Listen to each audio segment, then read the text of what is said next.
Are we ready? Yes, we're ready. Okay. Welcome, councillors, members of the public and staff. My name is Councillor Heidi Lee Douglas, Deputy Mayor, and I'm standing in for the Mayor who will be with us later this evening, and I declare the public forum open at 6:03. Everyone at the public forum is reminded to conduct themselves in a polite and professional manner, keeping communication factual, using appropriate language and tone. Do not use any defamatory or derogatory remarks. Defamation laws apply.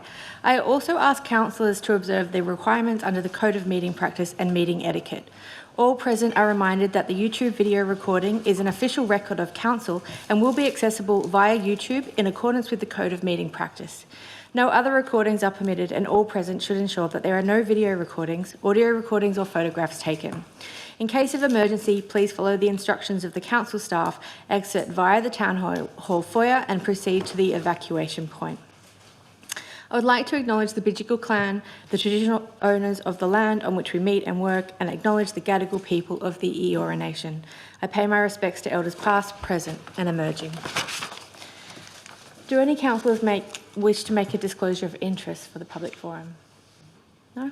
Okay.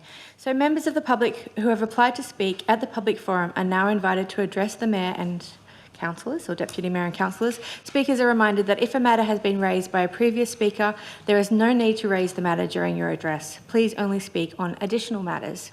No decisions are made at the public forum. Members of the public that have registered to speak in person will be called forward during the public forum and invited to proceed to the lectern. Speakers have been advised on your allocated time to address public forum. A warning bell will sound when only 1 minute of speaking time remains. Speakers will not be able to present material as part of their speaking time. Speakers are also reminded to keep communication factual, polite and professional, and to use appropriate language and tone. Do not use any defamatory or derogatory remarks. Defamation laws apply to addresses in public forum. You are invited to stay in the public forum to listen to all other public forum addresses or watch online via Council's YouTube channel. If you have registered a written submission prior to the meeting, please note that these have been provided to the councillors. So we have 3 speakers tonight. We will go to the first item, 13.5, Notice of Motion, Rockdale West Local Master Plan, where we have one speaker speaking against the motion, Mr. Robert Collaro. Good evening. Tonight I'm speaking to the notice of motion of the Rockdale West Local Centre Master Plan, and in particular against the proposal for Council to investigate the introduction of outdoor dining as part of the master plan. Now please bear with me for a moment as I provide some background. I'm not going off topic. The historical facts are that since Council allowed outdoor dining in the LGA, there have been some businesses that persistently fail to comply with the conditions of approval. This problem has been occurring well before amalgamation. I've got correspondence from 2009 from the General Manager, Chris Watson, and from 2010, Michael McCabe, who was the Manager of Strategic Asset Management, regarding persistent breaches of outdoor dining conditions at some businesses. Since 2009, the Council policy has been revised and renamed outdoor dining to footway trading, but certain businesses are continually breaching the policy. Although numerous and multiple breaches with supporting photographs have been reported to Council over the past 14 months or so, little improvement is apparent. The situation continues and in fact has worsened. Action from councillors can often take a month or more, and the response frequently is given, there was no evidence of a breach when they carried out an inspection at 3:30 on a weekday afternoon. It appears that the photos provided to Council with the reported breach, some covering multiple days, seem to be disregarded as not evidence. Even photos clearly showing a public safety issue, that is, chairs placed on a curbside with backs to a state road for use by waiting patrons, don't appear to be taken seriously and acted on. Now it's 2026, 17 years after my initial complaints, the problem has not been resolved. In fact, it's worsened. Bayside can absolutely be a vibrant city, but vibrancy doesn't mean allowing businesses to disregard conditions of approval. It does not mean compromising public safety. If council is unable or unwilling to enforce existing outdoor dining conditions, what justification is there expanding the issue to another location? Thanks for your time. Thank you, Mr. Collaro. We are now going to have two speakers speaking for item 13.11, Notice of Motion Heritage Conservation Areas. The first speaker is Ms. Elise Trusas. All right, good evening, Mayor and Councillors. The time is now. My name is Elise and I am a proud Banksia resident. I strongly support motion 1311 because it represents long overdue action. Embarrassingly, for more than 30 years, heritage in Bayside has been neglected. We have lost countless beautiful homes that once defined the character and identity and history of our suburbs, and we are still losing them. And we, the community, have had enough. Each demolition is permanent. Each loss erodes the very fabric of what makes our community unique. Once they're gone, no strategy, no report, no future plan can ever bring them back. And that is why this motion is so important. It recognises that we can no longer afford to wait. It pushes for immediate and practical action. Simple. By using the Castle Walker study as a baseline to urgently review identified properties and applying interim protections where warranted. But we must go further. Council should also undertake a heritage gap analysis to identify what has been missed and what remains unprotected and where our heritage conservation areas fall short. A practical and immediate step forward is to review the boundaries of the Ocean View estate to ensure that no areas of potential heritage significance continues to be overlooked or excluded. I have also been made aware that community members have already provided councillors with detailed, well-researched information to support an informed decision. This work must not be ignored. It reflects a deeply engaged community and a clear expectation that council will act responsibly to protect what remains our shared history. This motion is about shifting from delay to urgency. We've already seen what happens when we move too slow, the 116 Villa Street episode. We have made it clear heritage must be a priority. Words have been said before, but this is about backing those words with action.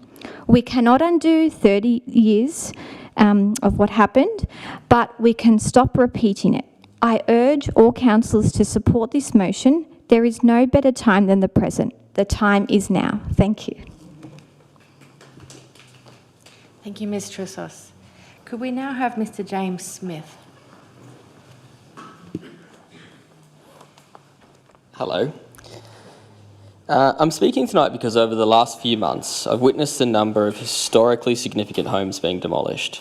The rate at which this is occurring and the mechanisms enabling it are concerning.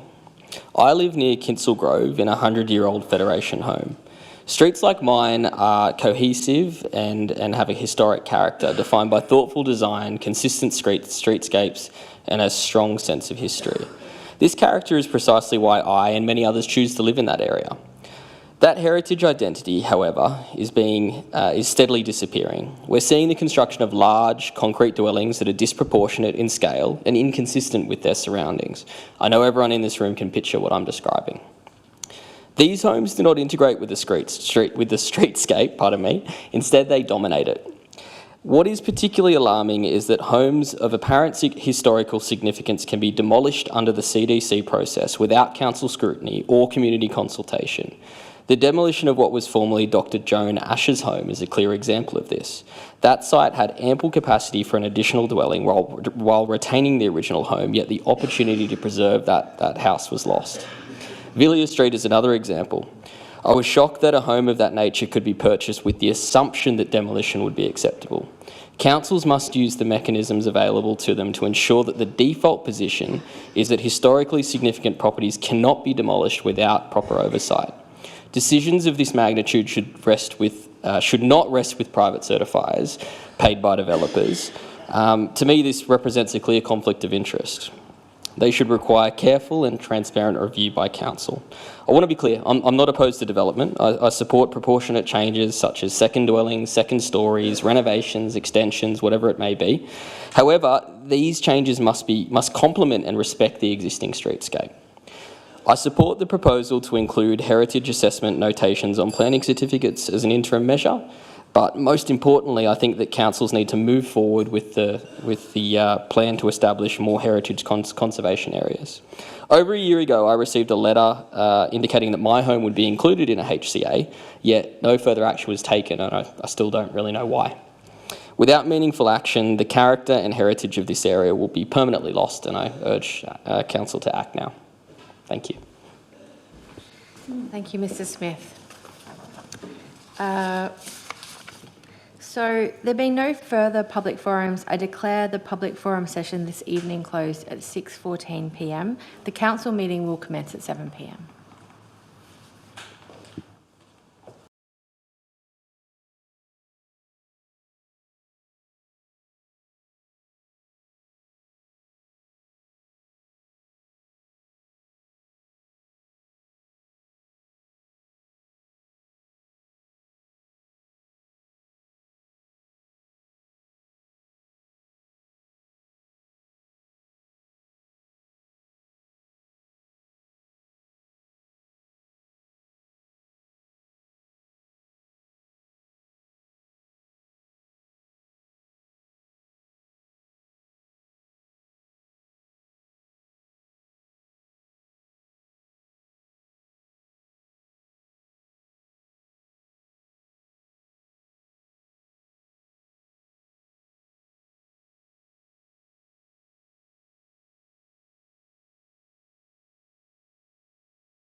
Welcome to councillors, members of the public and staff. My name is Councillor Ed McDougall, Mayor of Bayside, and I declare this meeting of Bayside Council open at 7:03 p.m. Councillors and those present in the chamber are reminded to conduct themselves in a polite and professional manner, keep communication factual and use appropriate language and tone. Council meetings are live streamed and recorded via YouTube. Please therefore treat everyone with dignity, respect and do not use any defamatory or derogatory remarks. Councillors are reminded of your obligations to conduct yourselves in a professional and respectful manner under the obligations of Council's Code of Meeting Practice in the interest of good governance and to adhere to meeting etiquette. All present are reminded that the YouTube video recording is an official record of Council and will be accessible via YouTube in accordance with the Code of Meeting Practice. No other recordings are permitted and all present should ensure there are no video recordings, audio recordings or photographs taken.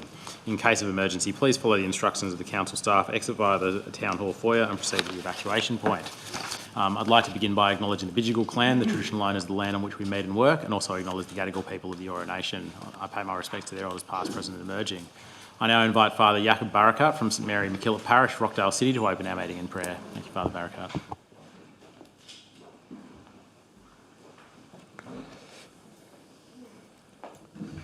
In the name of the Father, and of the Son, and of the Holy Spirit. The grace of our Lord Jesus Christ, and the love of God, and communion of the Holy Spirit be with you all. Let us pray. Almighty, ever living God, we thank and we praise you. All the gifts which you have given us in our lives. This evening we thank and praise you for giving us this opportunity, this grace, so that we come together in the holy season of Lent. When we ponder upon the physical suffering of Jesus Christ and the physical suffering and misery of the people, those who live around us. This evening, we ask your special blessing.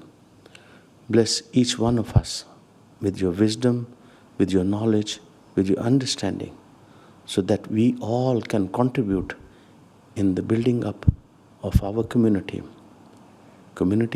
which is based on love, understanding and concern.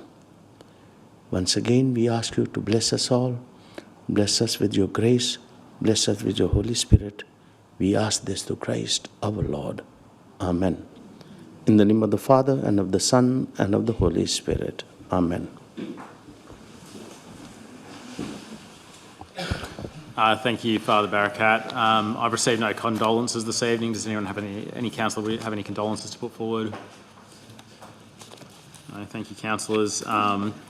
Apologies. We have an apology tonight from Councillor Awada.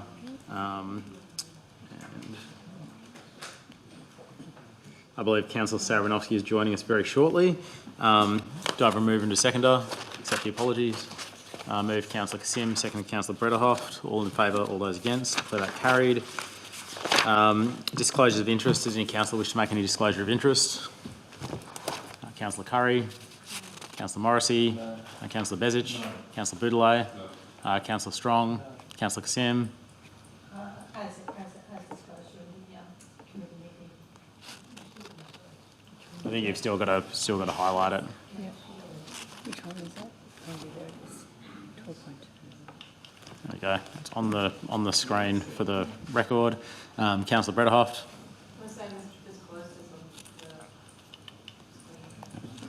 Thank you. Councillor Nagy. Councillor Dusku. Councillor Barlow. Councillor Poulos. Councillor Douglas. Yes, I will disclose the same as on the screen. Thank you. And myself, I'll disclose a conflict, less than significant non-pecuniary interest in relation to item 13.1, notice of motion vacant land at 752 Botany Road, on the basis that it's advice that it's Crown land, and I work with the Minister for Lands and Property, but nevertheless I'll absent myself for the consideration of the item. Minutes of the previous meeting. Do I have a mover and a seconder? Councillor Poulos. Yep. Councillor Poulos. So the minutes need to be amended. Item 12.1 CPE 26.002. I actually declared a significant non-pecuniary interest on the basis that the inclusion of item 3, which is outside the original scope of the master plan, impacts relatives who live in the area, and stated that I would leave for the discussion. And the minutes actually say that I stayed. That you remain, which is correct. So if we can actually correct that it was a significant non-pecuniary interest. Thank you. Thank you. Anything further? We've got that. Do I have a move and a seconder for the minutes? With the amendment, Councillor Bezic, seconded Councillor Curry. All those in favour, all those against, declare that carried. Apologies. Just before I raise my mayoral minute, I just would like to begin the meeting by acknowledging that today is Greek Independence Day, commemorating the independence of Greece from the Ottoman Empire and the establishment of the modern Greek state. We're one of the most Greek LGAs anywhere outside of Greece in the world. Live in the most Greek suburb in Australia, I believe, at Kaima. So we've got a few things happening across the LGA. We've got some displays set up in our library commemorating the Greek diaspora. We're lighting up the town hall in blue tonight, and we've got the Greek national flag flying alongside our flag on our flagpoles outside council, which we're very proud of. Are there any other councillors who wish to speak? Councillor Dusku. I just wanted to firstly say that I'm very proud to be of Greek heritage and a councillor on Bayside Council. Thank you very much for putting the light display on, the display in the library as well, and the flag. The Greek flag. Thank you very much, and I know that that the Greeks within the Bayside Council precinct would be very, very appreciative. Thank you very much. Councillor Dusku, any further discussion? Councillor Saravinovsky. Just because I was late. Disclosure of interest, CWA 26.007. On the basis, less than significant non-pecuniary. I believe one of the parks mentioned in Kingsgrove belongs to Bexley North Bombers. And just to remain consistent, I would declare it. I'll leave the chamber if it's pulled out on the basis that some of the volunteers of the club helped me out on election day.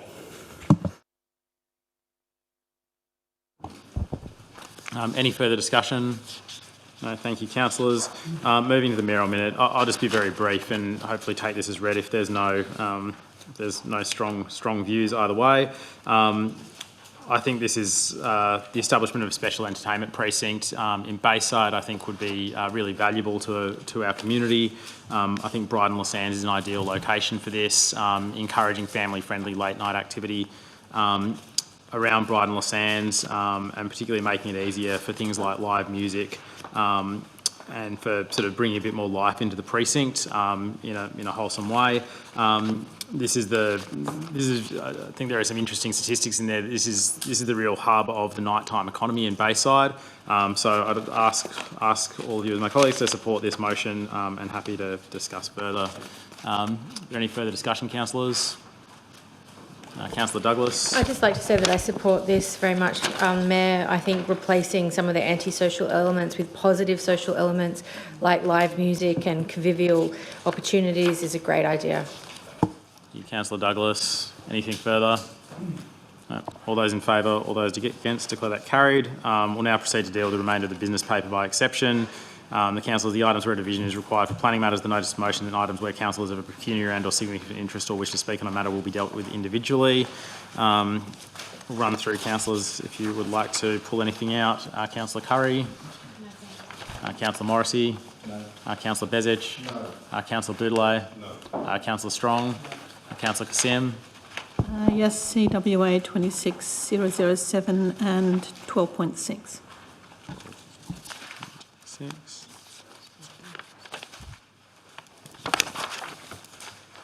You, Councillor Brederhoft? Yes, CPE 26005. Heritage study. You, Councillor Savranovsky? Councillor Naji? Yeah, thank you, Mr. Mayor. BLTF 26.017, just some clarifications on it to us. Councillor Discu? Councillor Barlow? Councillor Poulos? Councillor Douglas? And myself, nothing. All other items will be dealt with by one resolution. May I have a mover and a seconder? Move Councillor Morrissey, seconded Councillor Boudeleau. All those in favour, all those against, declare that carried. And for residents from Terralba Road who I understand a number in the audience, you'd note that that's passed the resolution to move ahead with the Bayside traffic plan, the Brighton Los Sands traffic plan without Terralba Road, just to be clear.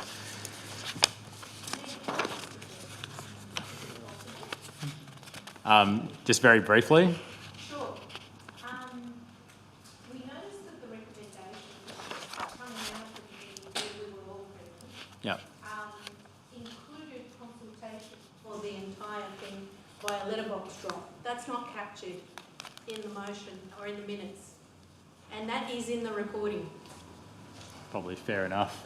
That would be the sort of thing that staff would action as part of the motion without needing anything specific in the motion, calling it out. Standard consultation. Yeah, it's a standard consultation process. No, this was specific as to the method of consultation. So we can't engage in argument across the chamber, unfortunately. It's not argument. But to be clear, it's not going ahead on Terralba Road, regardless. Thank you for clarifying. Thank you. And Councillor Naji. I was going to assist the chamber, Mr. Mayor, by the GM explaining our policy of community consultation, how the policy works and who gets notified on a percentage basis. General Manager. I'll be very brief. Just for members of the public, so letterbox drop is very much a part of our standard protocol. We would do that with or without. It doesn't need to be included in the recommendation, even though it was discussed on the night at the committee. And as the Mayor has said, Terralba Road is now not included, so we will not be going out to the community or consulting on making any changes to Terralba Road. And for your purposes, there won't be any more discussion about that tonight. So if you have other places that you'd rather be, you're very welcome to leave at this point. Well, you're very welcome to stay as well. Or stay if you wish to. Move to item 11.1, as we need to nominate attendees. Australian Local Government Association National General Assembly 2026, calling for councillor attendance. Do I have a mover and a seconder? Moved Councillor Brederhoft, seconded Councillor Curry. Councillors, anybody like to attend the National General Assembly of Local Government? Perhaps we can defer this for requests via email for any interested councillors, and perhaps capture that in the resolution for anyone who wants to check in on the dates and see if they want to attend. We'll send out an email. All those in favour? All those against? Declare that carried. Item CPE 26.005, Draft Heritage Strategy. Do I have a mover and a seconder? Move Councillor Kassim, seconded Councillor Barlow. Any discussion, councillors?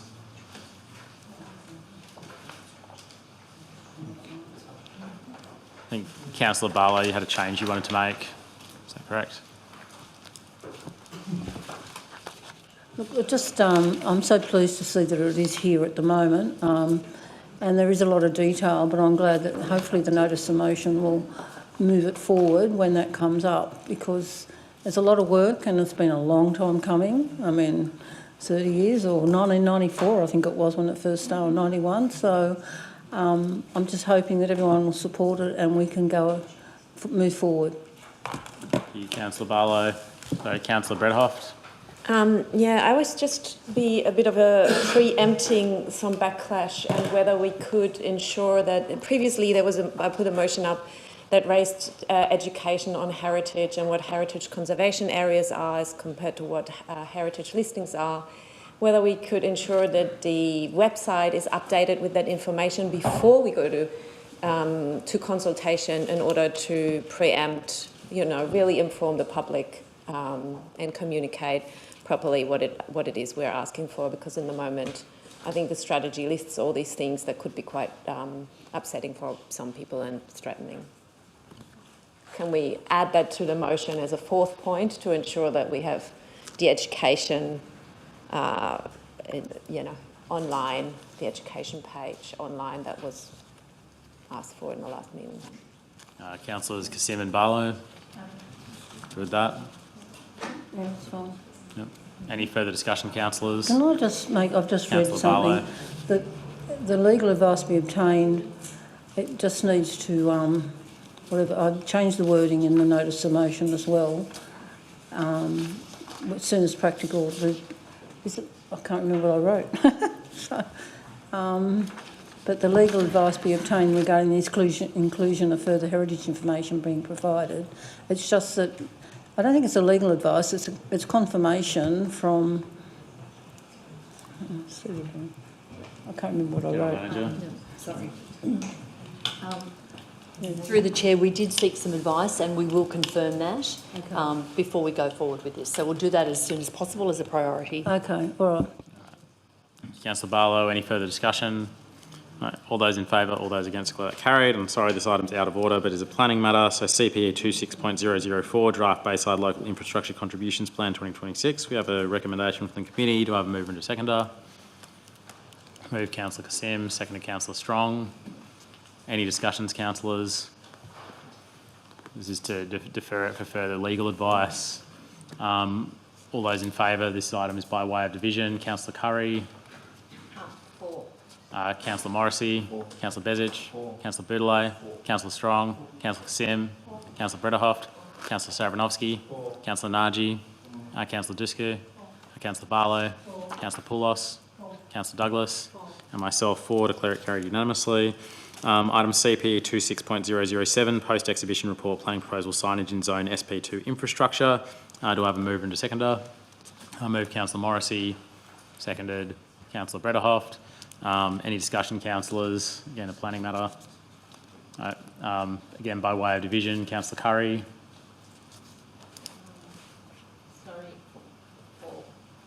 Councillor Morrissey. Councillor Bezic. Councillor Boudelay. Councillor Strong. Councillor Kassim. Councillor Brederhoft. Councillor Savranovsky. Councillor Naji. Councillor Dusku. Councillor Barlow. Councillor Poulos. Councillor Douglas. And myself for declare it carried unanimously. And one final one, CPE 26.008, post-exhibition report for draft amendment to Bayside Development Control Plan 2022, Westfield East Gardens. Do I have a mover and a seconder for that? Move Councillor Morrissey, seconded. Seconded Councillor Brederhoft. Any discussion, councillors? All those in favour, Councillor Curry. Councillor Morrissey, Councillor Bezic, Councillor Boudelay, Councillor Strong, Councillor Kassim, Councillor Brederhoft, Councillor Savranovsky, Councillor Naji, Councillor Dusku, Councillor Barlow, Councillor Poulos, Councillor Douglas, and myself for declare it carried unanimously. Item CWA 26.007, Councillor Savranovsky, were you absenting yourself? Yep.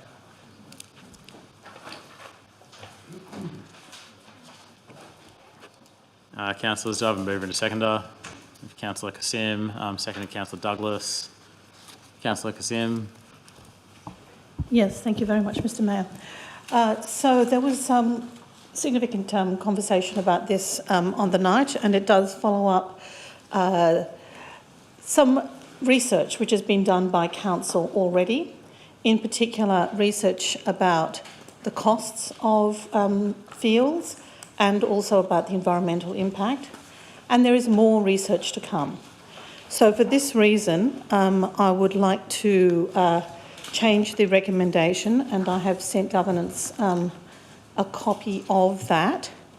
essentially, I'd like to distinguish between Jellicoe, for which there has been a huge amount of work, and as I recall when it first came to Council and Committee, that it was clearly recommended by the engineers that this was a suitable site for putting in all-weather fields. So the only question then is whether or not it is a single all-weather field or a double all-weather field along with a cricket pitch. And so I think what we need to do is we need to actually get some advice, some engineering advice on that, and determine that question on the basis of costs and whatever other information council is able to provide us. So I think that Jellicoe is something which needs to be approved on its own, but that everything else, the other items which were there, the other suggestions, actually, in the original report, it was much more marginal in terms of whether or not it was feasible. And my understanding is that the cost of doing the engineering studies is actually very high. The cost of all these studies, I believe, is close to $1.2 million for all these studies as originally proposed. So it is a big cost, and the cost of building them is expected to be very high. And we had a very, very useful councillor training session only last week, in which we had some discussions about the fact that, if fields do cost a lot to build, they therefore will have high depreciation costs to clubs.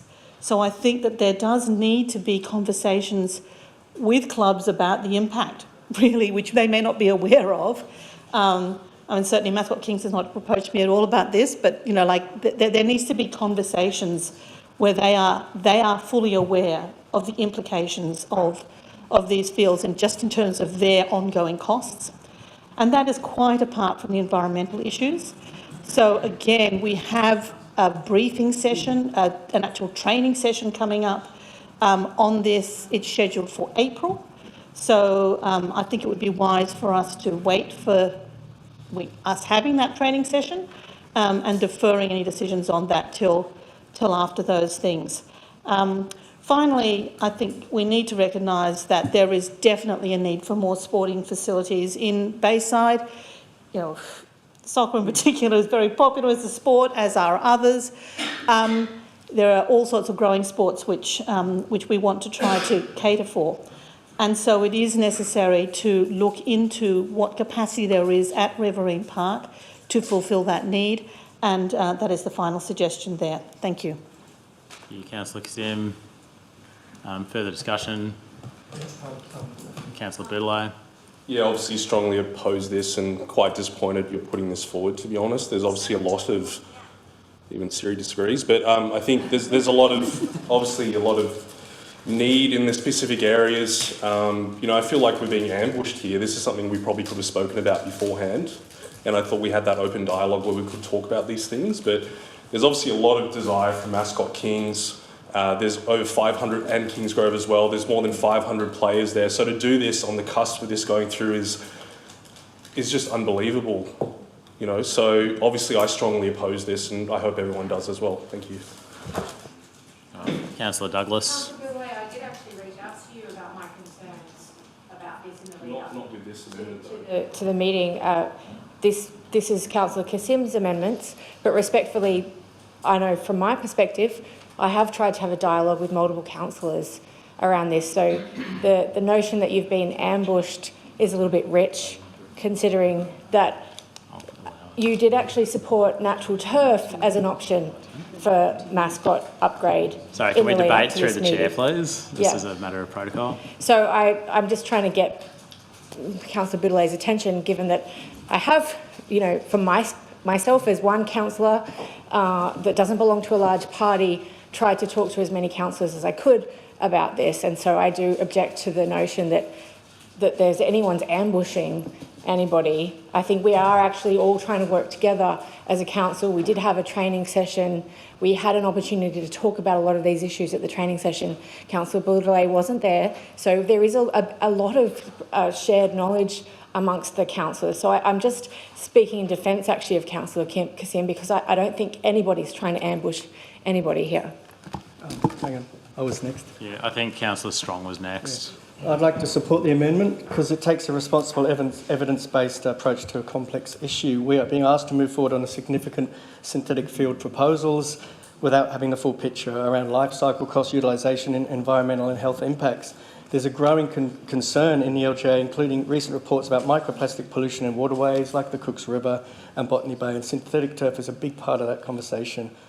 So, you know, these are major financial commitments with high upfront costs and long-term replacement liabilities. We really need to look deeper into natural turf options, best practice natural turf. So, yeah, let's get the facts first. Let's compare natural turf properly and understand the real costs over time and consider environmental impacts before making these irreversible decisions. So I think deferring at this stage is due diligence. If we're serious about good governance, environmental stewardship, this is the approach we should be taking. Thank you. Councillor Naji was next. Thank you, Mr Mayor. I just want to put on the record that we don't caucus on anything or talk about it. Councillor Butila used it as an ambush. I will use different wording, that I am surprised. Disappointed, yes I am, because I thought the intent of this council is to investigate about having all year weather fields. Okay, now this hasn't been discussed. This has been done on the night. We had every opportunity in the past to bring things up like that so we can look into it and bring all that information and vote for it. Now I just want to talk about the experience that I've had. Arncliffe Aurora in Arncliffe Park. Everyone said it couldn't be done. There's waterway, there's table of water under the ground. It's impossible. Look at it now, Mr Mayor. It's all year round. Okay, when it rains, they don't cancel games. Okay, it's all year round, and it's so popular and so great for the benefit of our youth. Are we going to encourage and support our youth, or are we going to slow down this games and so on, where if it rains so heavily, games are called off? So I do support all weather grounds.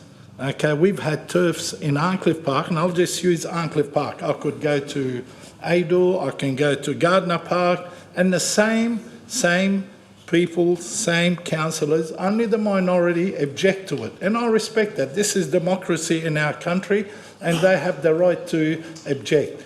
But what has it done, Mr Mayor, is trying to not support our local youth, okay, in sport, and especially the growth sport, whether it's soccer or rugby league, it doesn't matter, Mr Mayor. So I strongly urge my colleagues to go back to the original motion. No surprises on the night. You want to bring something, bring it through the proper process, and let's all have an input in it. This has been going on for a while, okay, and Councillor, and I'm not going to stand here mentioning, but most councillors around this chamber were in supportive of all-weather fields. So why now the change? I just want to know, why now the change? I support our youth. I support all our soccer clubs or football clubs, whatever you call it, all around the LGA. And guess what? We're not the only LGA, the only council that puts synthetic fields or all-weather fields, now we're calling it, because we might find something a bit better than synthetic, all year fields. But Sutherland is doing it. Canterbury Bankstown is doing it. Randwick is, every other LGA around the state are starting to put this all-weather. So if you want to support our youth, our children, our sporting stuff, then you go back to the original motion. Thank you. You've already participated in the debate, Councillor Bigelow. Just, can I move the original motion? As a foreshadowed motion. Thank you. Councillor Brederhoft. Yes, thank you. I just also want to be very clear from the outset. I am not against sport, and I'm certainly not against football. In fact, I'm a good football fan. My daughter plays football. I asked her whether she likes playing on artificial grass. She said, hell no. It's sticky, and it's some of the comments that we had on Facebook. It melts in summer, it sticks to your shoes, it hurts when we fall, it's annoying, it stinks. That's what we hear what I hear from my daughter, that's what we hear from some of the people in the community.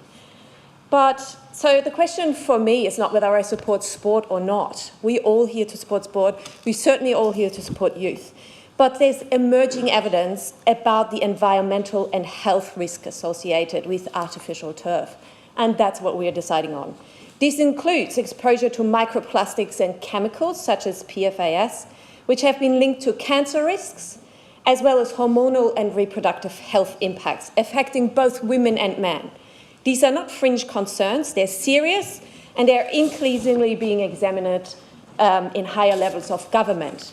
We currently, as I might remind you, have a Senate inquiries underway looking into microplastics and their impacts, and it is led by a Liberal MP, as far as I know. There's another Senate inquiry in there as well, looking at the impacts of microplastics.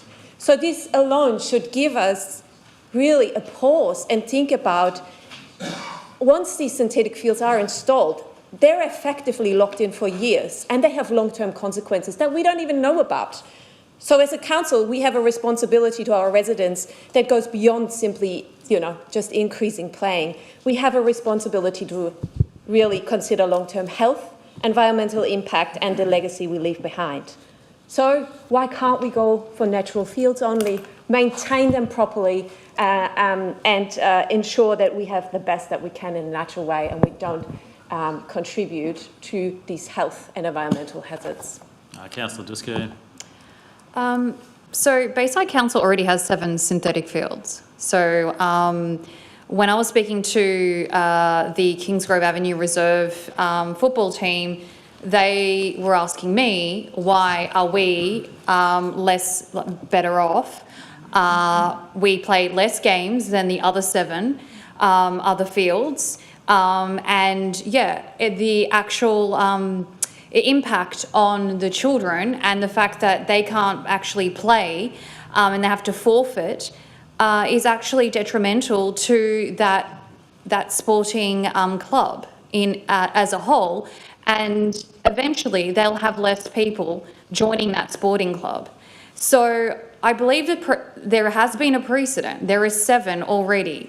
So I stand to support the foreshadowed motion of Councillor Boudelet. Councillor Dusko. Councillor Barlow. I'll just make a few comments. Yes, there's 7 fields. None of them have been built, except Aurora Soccer Club in Arncliffe. The rest have not been in a flood zone. Aurora Soccer Club, I think, cost us a lot more money than we ever thought it would cost. And here we're voting for here blind. We don't even know what it's going to cost us. I feel everyone should be looking at the foreshadowed motion. It should be deferred. On the 20th of April, we have our sports forum. Now, maybe that's where it should be discussed, because every soccer club, or football, call it soccer, are they going to be the ones that are going to replace the field in 10 years' time? Because council, everyone in this room, in 10 years' time, you're going to have this massive debt of replacing all these fields, unless every club has a sinking fund to replace them themselves. So that's an issue that has to be addressed, because we're voting for something that's going to bring the council has got to change their whole budget for, I don't know, and that's what was in part of his. We actually wanted to know all the history of what was going to happen. So really, all it should be is deferred until we have the sports forum, which will be quite interesting, and there's positive and negatives and everything. Kingsgrove Reserve is a problematic field because of the overflow of water that comes across it, and that's why they've got the best canteen block ever. It is absolutely fantastic, but it's built so high. They've got this massive drainage system and that's why I feel that really it should be deferred, and I hope everyone turns up at the sports forum, because that is where I think hopefully there'll be a lot of information, because at the moment you're voting for something you have no idea how much it's going to cost a future council. You're just going to have oh, well, in 10 years' time, we're going to have 7 fields. Oh, how much is that going to cost us? So to me, you shouldn't be voting for something you have no idea what the cost is going to be in the future. Am I allowed to speak Councillor again? Barlow. Am I allowed to speak again? Or I think Councillor Boudeleau is probably the next to jump up to speak again if you'd like to. Councillor Douglas. I think I share a lot of those concerns with Councillor Barlow. This is a financial issue as well as a health and environmental issue and a sports accessibility issue. So yes, we want to have the best fields and the best sporting facilities in Bayside, and we can do that by upgrading some of the fields. So Kingsgrove, when we had a council briefing session, it's a tier 3 field. It's not even a tier 2 field. It doesn't even have proper irrigation yet. So there's a lot we can do to uplift the quality of our fields without having to move to synthetic or weather fields. And that's going to be much more economically sustainable for the council. So there is going to be a big report being brought back to council in April, which will reflect those very serious numbers that we are having to digest as a council around the upkeep, the maintenance and the replacement costs of the synthetic fields, and what we're doing to subsidise those synthetic field sporting clubs at the moment, and the lack of parity between the different sporting fields. And yes, we need to have equity, but we need to have all the facts on the table in order to make those decisions, and we don't have all the facts on the table. Not all of us were present at that training session, and we also need the public to be able to have access to that data as well. So that's why I strongly support the deferral that Councillor Kassim has put up, because I really do honestly believe we need to have those facts on the table. We need to hear from the Sporting Forum, our first inaugural Sporting Forum, and have a chance for them to flesh out these issues as well, take that on board. And we're also having a briefing session on microplastic pollution. We've got some of the worst hotspots in Sydney for microplastic pollution just down the road from my house, the Cooks River and Muddy Creek. And that's pretty horrifying. People fish in those rivers, they eat the fish, they swim in those rivers, the dogs swim in those rivers. Like, this is a big issue that we need to tackle, and we haven't got a strategy to tackle it yet. So at least we need to hear from those experts, from the Environmental Protection Authority, from the Total Environment Centre. That's also scheduled to happen in April. So all of these big pieces of key information that we'll get in April, I think we deserve to hear those things first before voting on this, because otherwise the residents will think we're not making an informed decision. Councillor Douglas. Councillor Naji. Thank you, Mr Mayor. With all due respect, I hear a lot of codswallop around this chamber. Let me tell you, I just talk facts and factual. Okay, if we talk about the water table at Kingsgrove, it's a problematic irrigation and that, compare it to Arncliffe Park. They said it could not be done. It's impossible. But under a lot of work and engineering and that, look at it now. And I do respect Councillor Brederhoff. She asked her daughter, and of course it's well respected that she doesn't like playing on turf. But let me tell you, I personally asked in Gardner Park, in Ador Avenue, in Arncliffe Park, I asked all the players, do you like playing on synthetic fields? And they said, oh, we love it. It's the best thing that ever happened. And no games missed. Rain or sun, they play their sport that they love on. As for the financials with Councillor Barlow, which I respect dearly, she's always had cautious and worried about financials that this council might burden. Let me remind Councillor Barlow that Arncliffe Park, Gardner Park, Ador Avenue and Memorial Park all been funded by the then state government, whether it was Labor or Liberal, they funded, there was funding. And guess what? At Kingsgrove, off the record, I've heard that the federal member is willing to get some funding for Kingsgrove. So funding is not an issue. As for the cost at the end of the life of synthetic, yes, there is a cost. But let me tell you that Arncliffe Park, and because I know Arncliffe Park so well, and I'm sure all the parks are the same, because it's used heavily, it costs us 100 to 150,000 per annum to returf it. So if you talk about the life of 10 years or 12 years, that how much it's going to cost us to replace it, Well, it's the same thing when you return 450,000 for that park.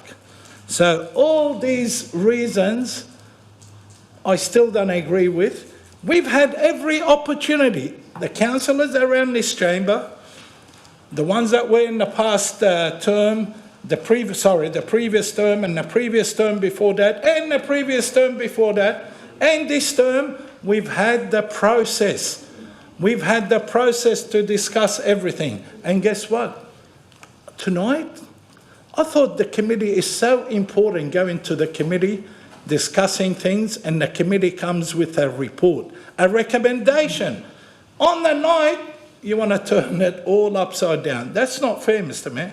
That's not fair. That's my opinion, and that's how I will be voting with Councillor Boutille's motion. Thank you. Councillor Nagy. Right of reply. Councillor Kassim. I might make a few comments just before your right of reply, Councillor Kassim. I think just a couple of points of clarification on the debate. There is obviously a change to the committee recommendation on the night of the committee, and one of the things that I think has been pulled out is Riverine Park proceeding for further investigation, which I think is problematic. That's a really important future sporting facility, not just for any specific club, but for the entire football community and our entire Saturday play across the LGA. I would just note, and I think everybody here supports children's sport. We all have different views about how best to go about that. I've always been very open that I think it's really important. Like, I don't think anyone is blind to the environmental impacts of synthetic turf. But I would say that in the same way that we're not blind to the impacts of cars. It doesn't mean that we shut down the roads. Children's sport and community sport is really important.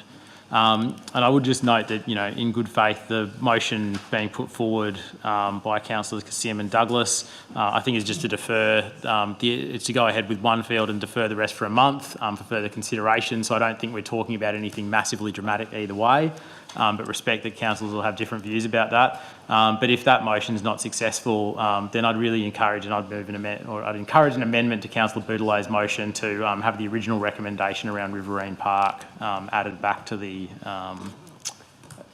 foreshadowed motion. And yes, which I'd like to do as well. So I'd like to add the Riverine Park as an amendment to the foreshadowed motion. Thank you. Councillor Kassim, right of reply. Thank you very much, Mayor. Yes, so I think in summary what I'd like to say is two things. We've all agreed we all support sport. We all support children's sport. We all support adult sport. We all support football and the other sports which hopefully will get catered for in Riverine Park and cricket and Jellicoe, etc. We all support sport. We know how good it is for everybody in terms of health, social cohesion, everything. So there is absolutely no disagreement about that. Secondly, this is not actually denying the possibility of all-weather fields altogether. It's actually not. The motion, in fact, recognises that we can have all-weather fields where it is technically appropriate for that to happen. And so that is, and we have to rely on the expertise of our engineers. I mean, I'm willing to accept good advice. So our engineers have made recommendations as to the appropriateness of Jellicoe Park for these all-weather fields, and I'm happy to take that advice, which is why I'm recommending that we go ahead with that for Jellicoe Park. And the question just being, is it going to be one field or two? And again, we need some numbers on that. We need some information on that before making that decision. But the basic decision on whether or not to have all-weather fields, absolutely. Pagewood is a huge club. It's a huge club, and it needs to do that. So this is not a discussion about all-weather fields as such. It is a discussion about where they are appropriate, what they're in two specific aspects. One, from an environmental perspective, and two, from a cost perspective. Now, we are responsible for providing good facilities here in this LGA for our residents. That's what we're trying to do. But we are also custodians of its finances, And that's a very important role that we have here. And in fact, some of the people who are objecting here are often champions of that, and I would hope that you would support this on those grounds alone, that as custodians of our finances, we are bound to actually do what is technically efficient and effective to do. And that's what this talks about. It talks about the fact that these particular other fields would be hugely more expensive. And I have great respect for Councillor Naji, but I have to differ on what you said, unfortunately, on what he said regarding the relative cost of replacement and the relative cost of the overall cost of fields. We had, as I said, in moving this, an excellent training session from Council regarding costs, regarding the cost of actually building and maintaining and replacing fields. And it was very clear that although natural turf is, of course, more expensive to maintain on a regular basis, if you add up all of those maintenance costs, it is very much less than the cost of replacing synthetic fields. And the replacement of synthetic fields, in other words, the depreciation of it over time, that is a cost which, yes, maybe we can subsidise a bit as a council, but it is also a cost which needs to be borne by clubs, which is why I'm saying that it's really important that we have this discussion with clubs at the sports forum which is happening, which is why we're delaying the conversation, so that we can actually learn more from the next training session on the environmental impact and have the benefit of the discussion with clubs so that they know, oh, this is going to be the cost to us. Because it's significant. And frankly, the cost will be a lot more, and we're talking orders of magnitude. We're talking maybe 4 times more expensive for some of these less than, engineering, from an engineering perspective, less than suitable sites compared to the sites which we have already done, which frankly were probably low-hanging fruit. So great, we have been able to cater for those low-hanging fruit. They're still going to have to be replaced, and that is going to be a cost we have to think about, but we've done that. But we cannot responsibly just continue with that if, in fact, the engineering advice is that it will be significantly more expensive, to mitigate environmental impacts, to mitigate water and flooding and, whatever else needs to be done. So I urge everyone to support this because I think it's a very balanced motion which seeks to support sport, seeks to support the needs of Jellicoe Park, in fact, immediately, and seeks to support further investigation for Riverine Park for our sporting community in the future, and seeks merely to defer consideration of the other 2 parks pending the discussions we need to have with the Sports Forum on costs and on environmental matters with a training session which is coming up. Thank you. Thank you, Councillor Kassim. Put that to a vote. All those in favour? Aye. No. All those against? No. I declare that lost. Division. Councillor Curry.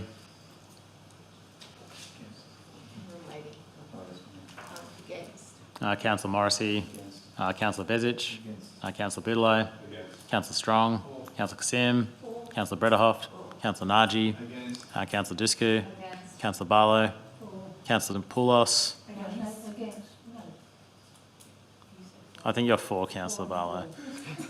Councillor Douglas, myself for, declare the motion lost.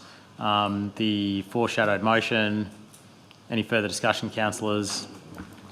Could I ask with the foreshadowed motion that include the line from the lost motion about environmentally sensitive design?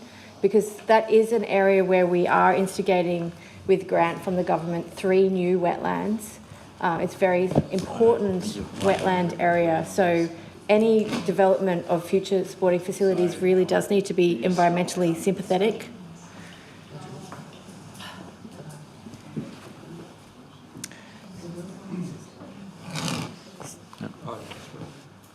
Councillor Boulay. Sorry, what's the specific? So if you go up to the motion that was lost, the last line said options for enhanced sporting field capacity at Riverine Park, which minimises harmful environmental impact on wetlands and waterways. I know that you have a care for plastics in our waterways, and this is an issue dear to your heart that we've been discussing. So I was hoping that you could include that in the section on the exploration of facilities for Riverine Park.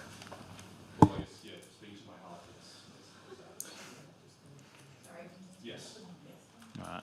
Councillors, all those in favour? Aye. All those against? Declare that carried.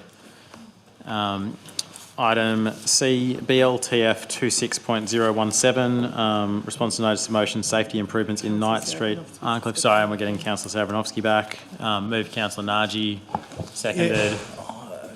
It doesn't say as much here, through you to the director. Sorry, do we have a seconder for the motion? Seconded Councillor Boulay, Councillor Nagy. I just want to know that this is in line with the notice of motion I put in a while ago.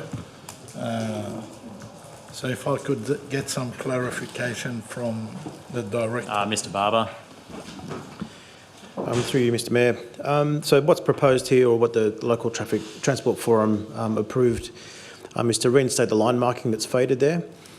So they're giveaway markings, double lines and broken lines, to extend some of those markings further down the roads to try and direct the cars to stay on the right side of the road. And on the bend, there's a concealed driveway sign proposed there, so people coming around the corner are aware that there's driveways coming up on them. So the convex mirror is not something that we generally support because they are prone to being damaged and difficult to see at night time and things like that, but the line marking will certainly upgrade. Thank you. Last question. If this goes through tonight, when do we expect the works to be done? Through you, Mr. Mayor, we do raise work orders and use a contractor for these services. Their response time is generally in a couple of weeks, and it depends on their workload and also the weather. Obviously, we can't paint in wet weather, but yeah, I'd expect around 4 weeks. Thank you. Any further discussion, councillors? All those in favour, all those against, declare that carried. Item 12.6, minutes of the Bayside Floodplain Risk Management Committee meeting, 25 February 2026. This was called out by you, Councillor Kassem. Thank you very much. Yes, simply with regard to the minutes, I'd just like it, for some reason in general business, I did raise an issue which wasn't minuted, so I'd just like the minutes to record that I did request investigation of options for the meetings to start later in the day to facilitate greater resident engagement, including from the east side of the LGA. And I take the opportunity also to encourage anyone from the east side of the LGA who has an interest in floodplain issues to please put up their hands and join the committee. Thank you. Very good. Can we note that in the minutes? Moved Councillor Kassem, seconded Councillor Barlow. Still amend minutes. All those in favour, all those against, declare that carried. Item 13.1, which I'll absent myself for.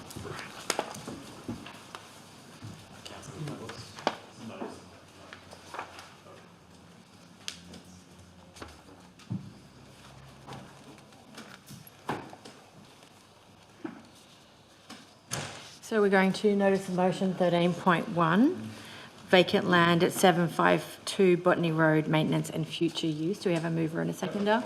Councillor Boulay, Councillor Kassem, and a speaker. Thank you. So I think pretty straightforward motion. There's a vacant piece of land on 752 Botany Road. We understand it's owned by the Crown.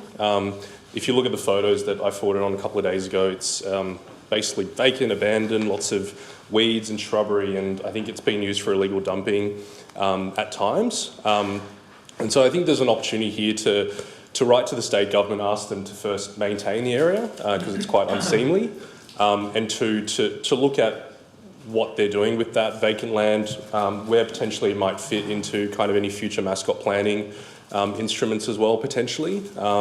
As you know, green space is a sought after commodity in Mascot, so to see this vacant piece of land right there is something I think we should look into, or at least ask the government as to what their plans are. Thank you.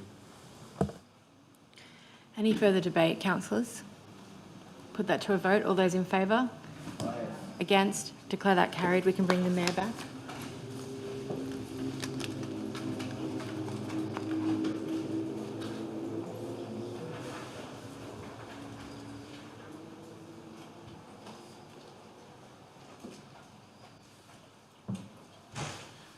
Thank you, councillors. Item 13.2, notice of motion paid parking scheme. Councillor Boudelaye moved. Councillor Boudelaye seconded. Councillor Discu. Councillor Boudelaye. Thank you, Chair. Bayside's foreshore is amongst the most visited public space in our LGA. Brighton Le Sands, Dolls Point, Kaima and Sandringham draw enormous numbers of visitors every weekend, every summer, year after year. And the cost of maintaining that infrastructure, the car parks, the amenities, the cleaning falls entirely on our ratepayers. That balance needs to be addressed. Waverley, Mossman and the Northern Beaches have already introduced visitor pay parking at their beaches and foreshores, with exemptions for local residents. Randwick is now moving in the same direction. Bayside appears as an outlier amongst those coastal councils, and I believe it's time we examine whether that's still the right position. This motion doesn't introduce paid parking. It simply asks council to assess the feasibility, benchmark against comparable councils, and design exemption arrangements that work for residents and ratepayers. Then, before any decision is made, it will obviously go to the community for consultation. I also want to acknowledge the work that was done started more than 5 years ago and concluded, I believe, in 2022. That process established two important principles. Any scheme must generally protect residents, and the financial model must be viable. The motion holds to both of those.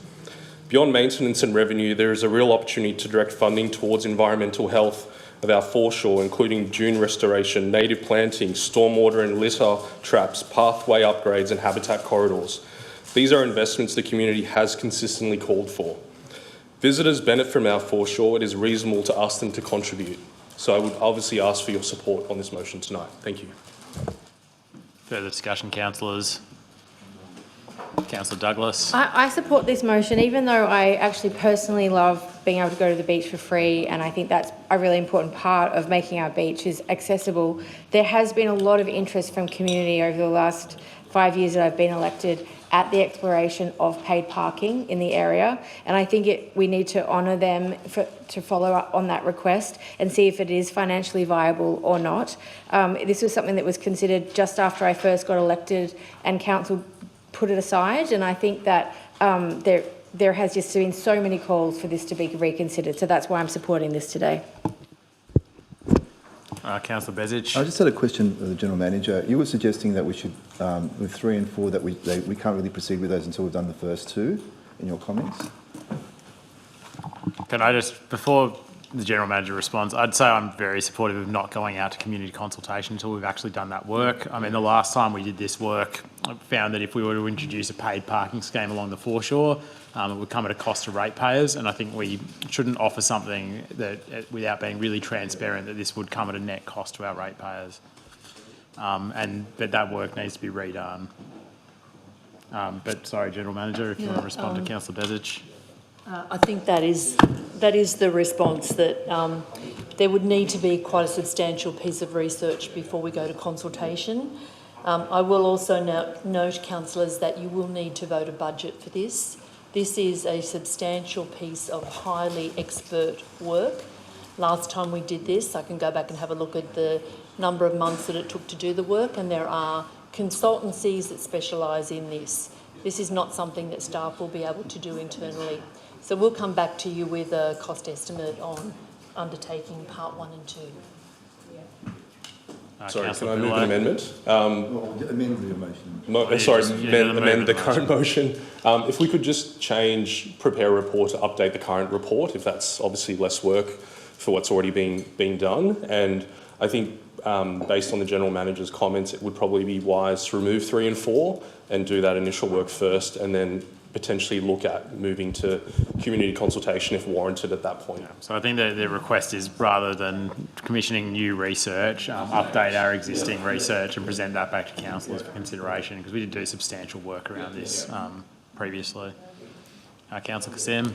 Yeah, I mean, just hearing what the General Manager said, with regard to needing to vote an additional expenditure item for this. I'm wondering if we might start with a training session for councillors on the existing, basically a lot of work has already been done, a huge investment has already been made, and the problem is that only half the councillors here heard the first lot of information, or maybe less than half, maybe a third or a quarter or something.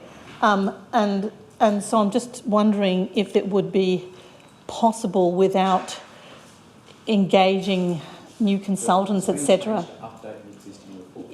Yeah, so can I just have confirmation? I think we're putting forward a slightly different proposal, which is just updating the information. Yes, so can I just have confirmation that if, whether or not it would be possible to do this without engaging consultants, maybe have a training session for us on the information which you have already. General Manager.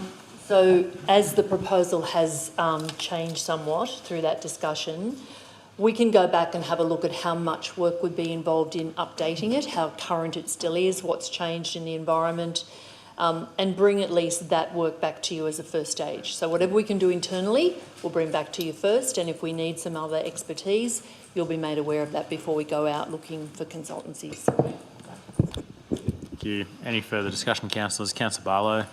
Just a comment that I was here with all of those ones that we've had. In the end, we rejected it because there wasn't enough. It actually cost us money. So it's a great idea, but I think looking at what we've done in the past is the best option first, because I believe, from memory, the council threw it out twice. So it's a matter of looking at it again and not taking too much time, council staff.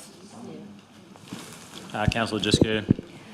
I just wanted to bring it to from the perspective of small business. So having paid parking allows the ability to increase parking turnover, which then would allow for small businesses to have more turnover of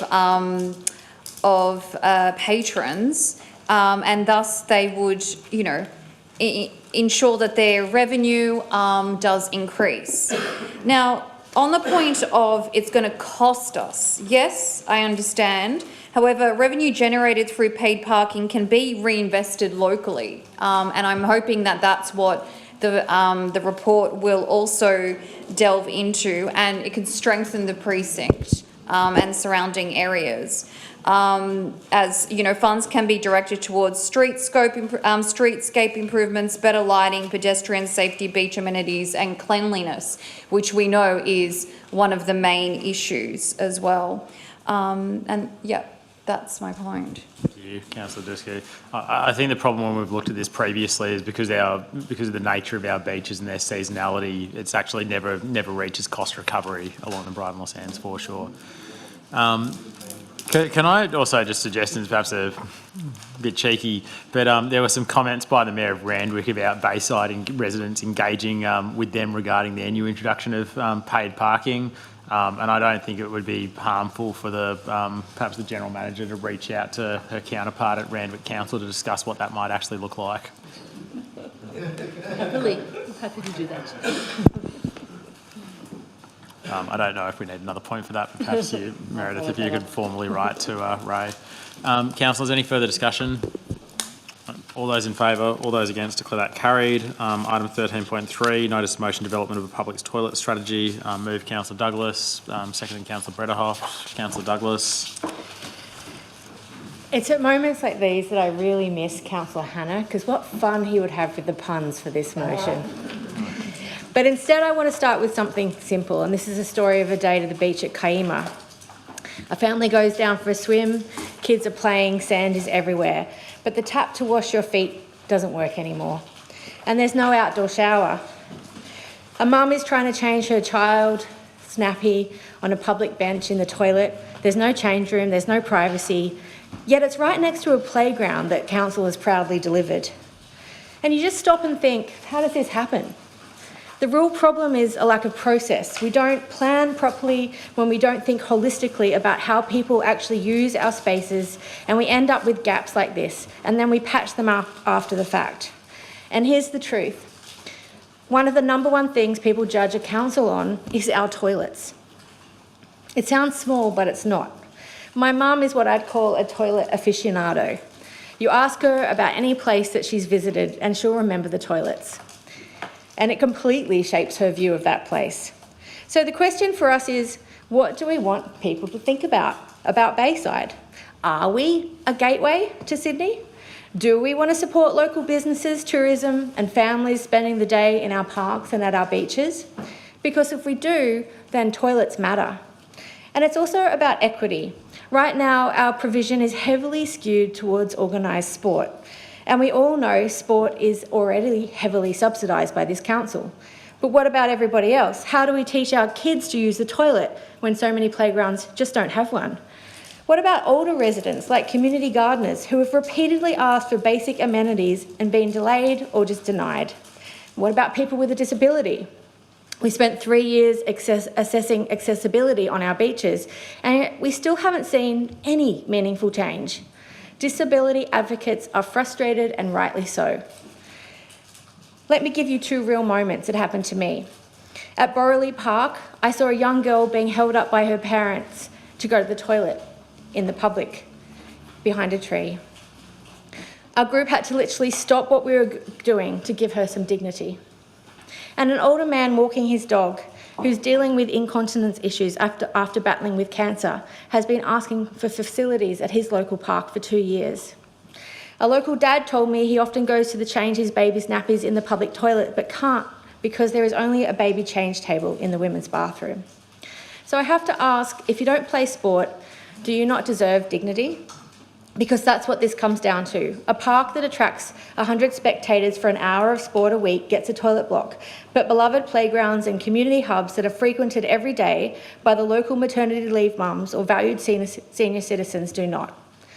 This is also about ableism. We cannot design public spaces that exclude people, whether that's families, older residents or people with disabilities.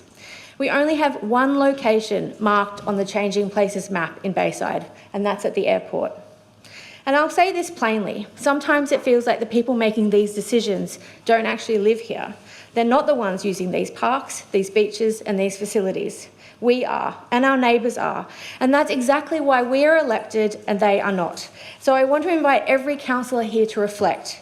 In your ward, can we do better? Have you had complaints? Or is this just being dismissed as a Ward 5 issue? Because I can tell you it's not. We need a toilet strategy that is proactive, inclusive and grounded in how people actually live their lives. Because something as basic as a toilet is actually about dignity, inclusion and whether our city truly works for everybody. Thank you, Councillor Douglas. Councillors, any further discussion? All in favour, all those against, declare it carried. Item 13.4, notice motion line bikes, moved Councillor Barlow, seconded Councillor Douglas. Councillor Barlow.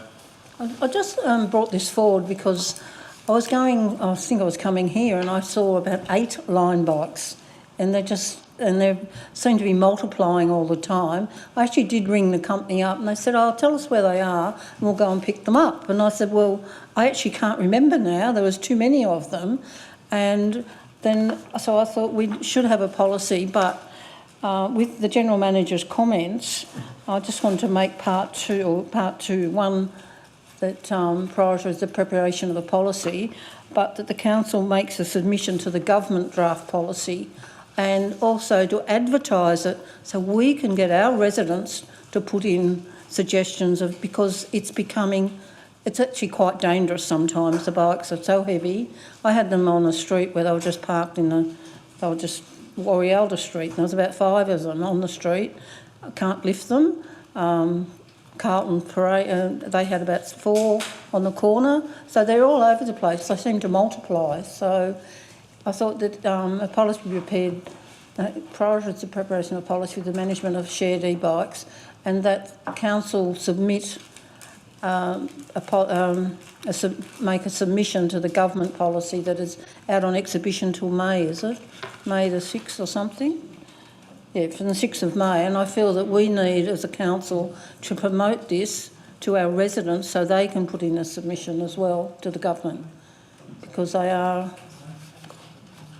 that correct? So, yeah, because they are becoming a nuisance. They get free parking, they don't have to pay.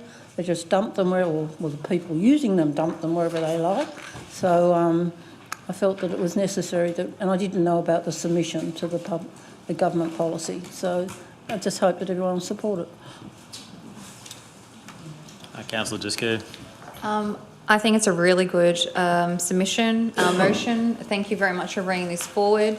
It still baffles me as to why we have seemingly no policy. We have a policy around the bike lanes, but nothing to do with bikes and how they treated. Like I know that even 20 years ago in Paris, they had separate sections for bikes to be, put back in a very orderly manner.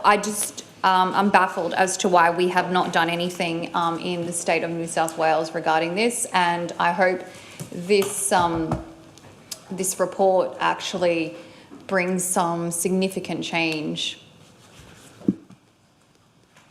Thank you, Councillor Jisku. Further discussion? Councillor Douglas. I support this because I have used a Lime bike on many occasions, and they're great fun and they're a great way to get around, and they're actually pretty inexpensive. And they're very popular now in Sydney. So I wouldn't like to see a fear reaction where we shut these facilities down, but I do think we need to have a policy for council so that we can make sure they're not becoming a nuisance. Thank you, Councillor Douglas. Any further discussion? All those in favour, all those against, declare that carried. Item 13.5, notice of motion Rockdale West Local Centre Master Plan. I move Councillor Brederhoft. Seconded Councillor Douglas. Councillor Brederhoft. Thank you.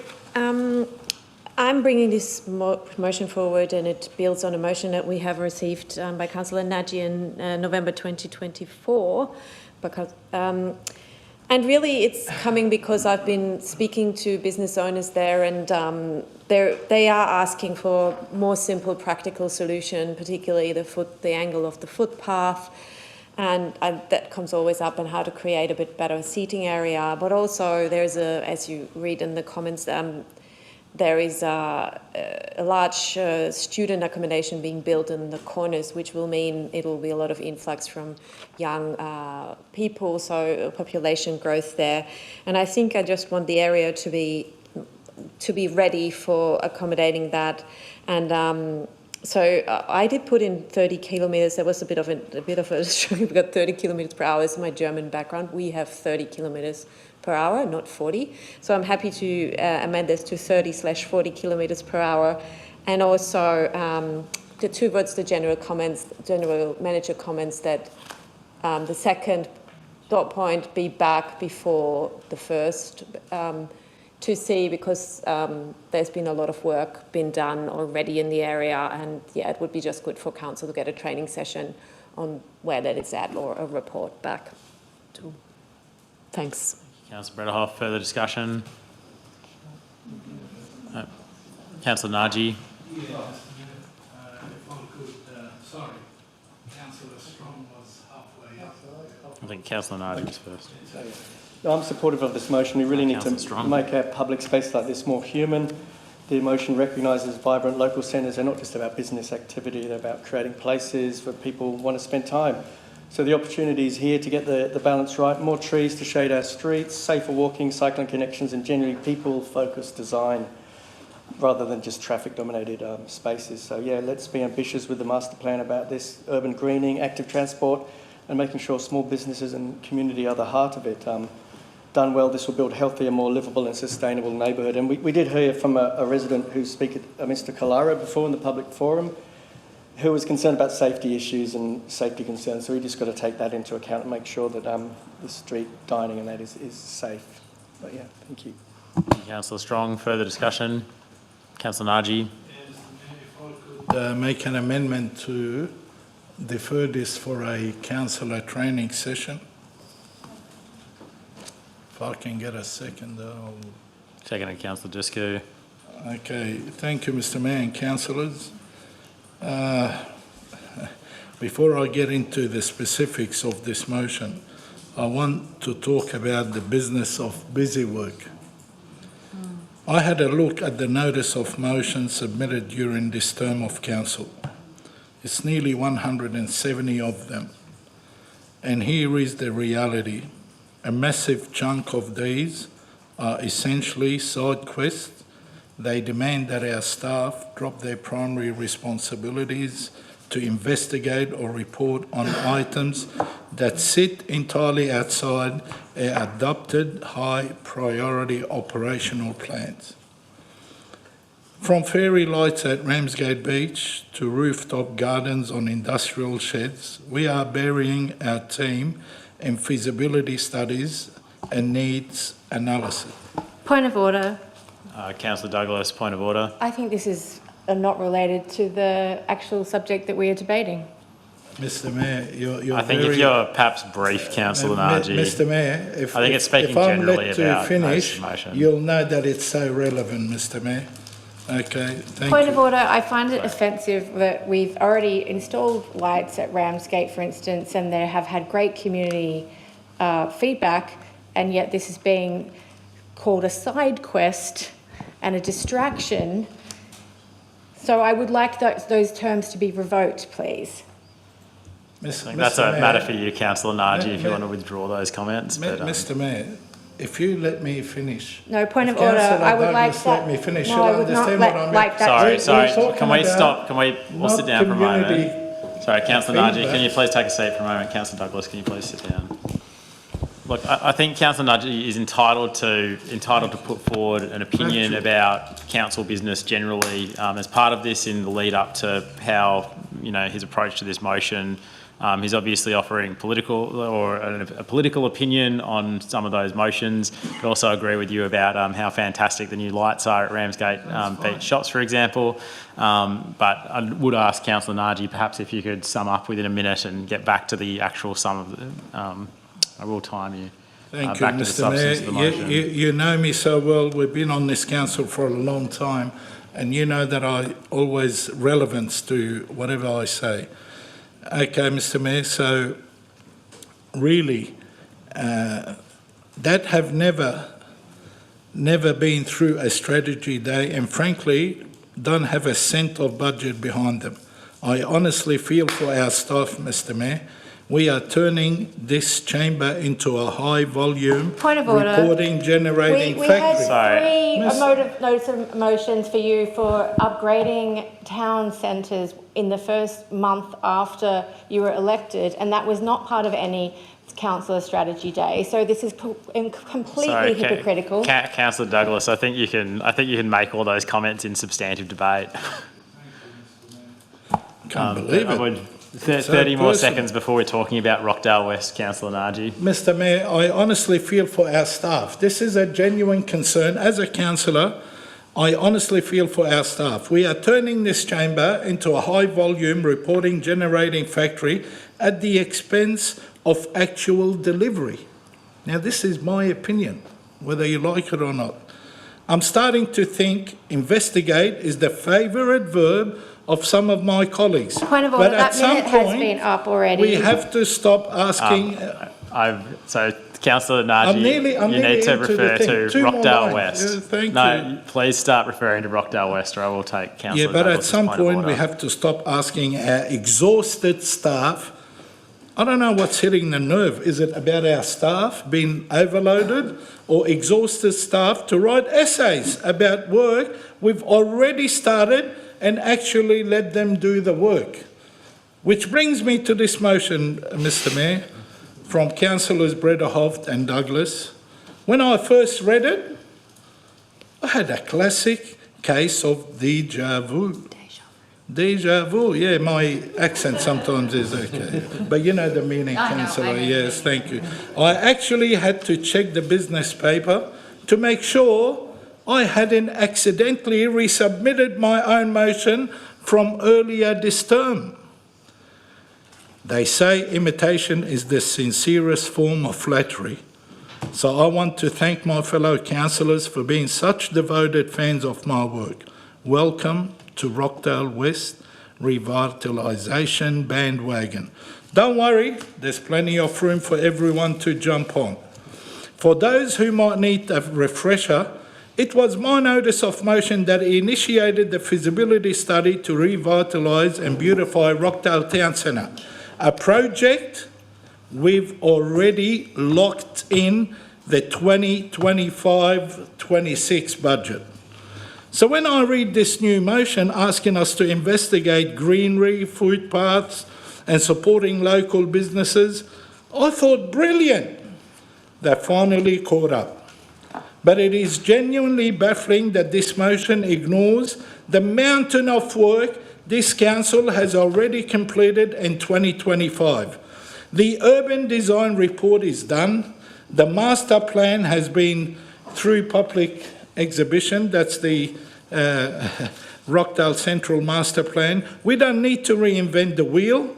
Councillors, we just need to stop trying to change the tyres while the car is moving.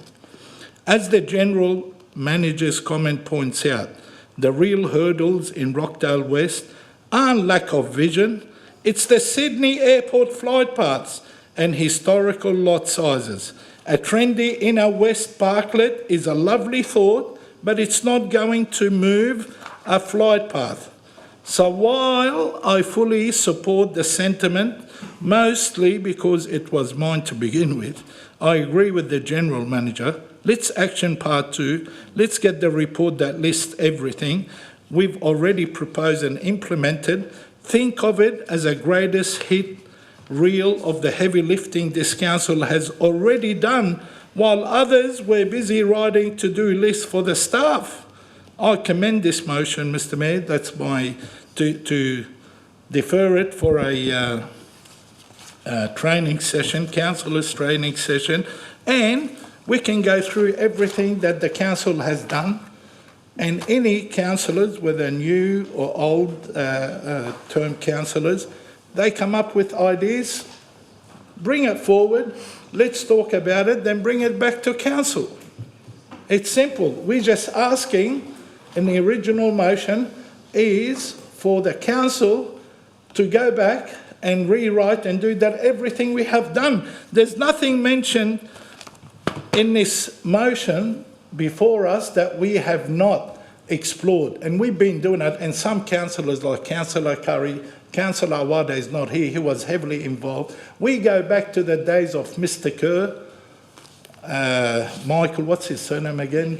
Michael McCabe, and now Mr Barber, been through the east and west of Rockdale and talked about all our limitation, everything. So I think the right thing to do, defer it for a councillor's training session. And sure, if Councillor Brederhoff or Councillor Douglas have something new to offer, please bring it on and we'll bring it back to council and we'll all happily vote for it. Thank you, Mr Mayor. Thank you. I'm sure debate will continue. Councillor Douglas or Councillor Brederhoff first. Yeah, thank you, Councillor Najee, that's very well. Firstly, I think we've just approved motions which has included a lot of work for council staff, new work for council staff with the parking and the e-bikes and some other motion that you've put forward. So, you know, and the sporting fields by that matter, that is a lot of work. So, you know, I can bring that right back to you. Secondly, this motion does acknowledge your work, and this motion also did acknowledge what's already been happening. And I have said that, of course, we want to see what has already been done. This is not meant to replace what has already been done, and I have also made the amendment that the first section, that the report be back to council on what already has been done, should move to number 1. Your motion, with due respect, was about beautification and feasibility without any further detail. What my motion puts forward is more ideas on what could be done. For example, one-way street, which was what the businesses are asking for, and I know they have been asking for years. So I am happy to put that first, to have a training session on this, but then help council and to bring back what the voices of the area actually are. And I don't think that's was in the motion that you put forward earlier. Thank you. Councillor Barlow. Well, just a comment. When I was first elected to council, this was my area. It kept moving around, and I think when the former councillor, Paul Cedric, that doesn't know where he lives, he was in that ward as well, and we worked very, very hard. I'm going to move a point of order for that. The councillors and Councillor Wada, we worked very, very hard to try and alter everything, and you'll be amazed at the reports that you will get back, because yes, one-way streets suggested every single time, and every single time it's refused. We did move the taxi rank. I think that's around the corner now. But apart from that, it's such a difficult site.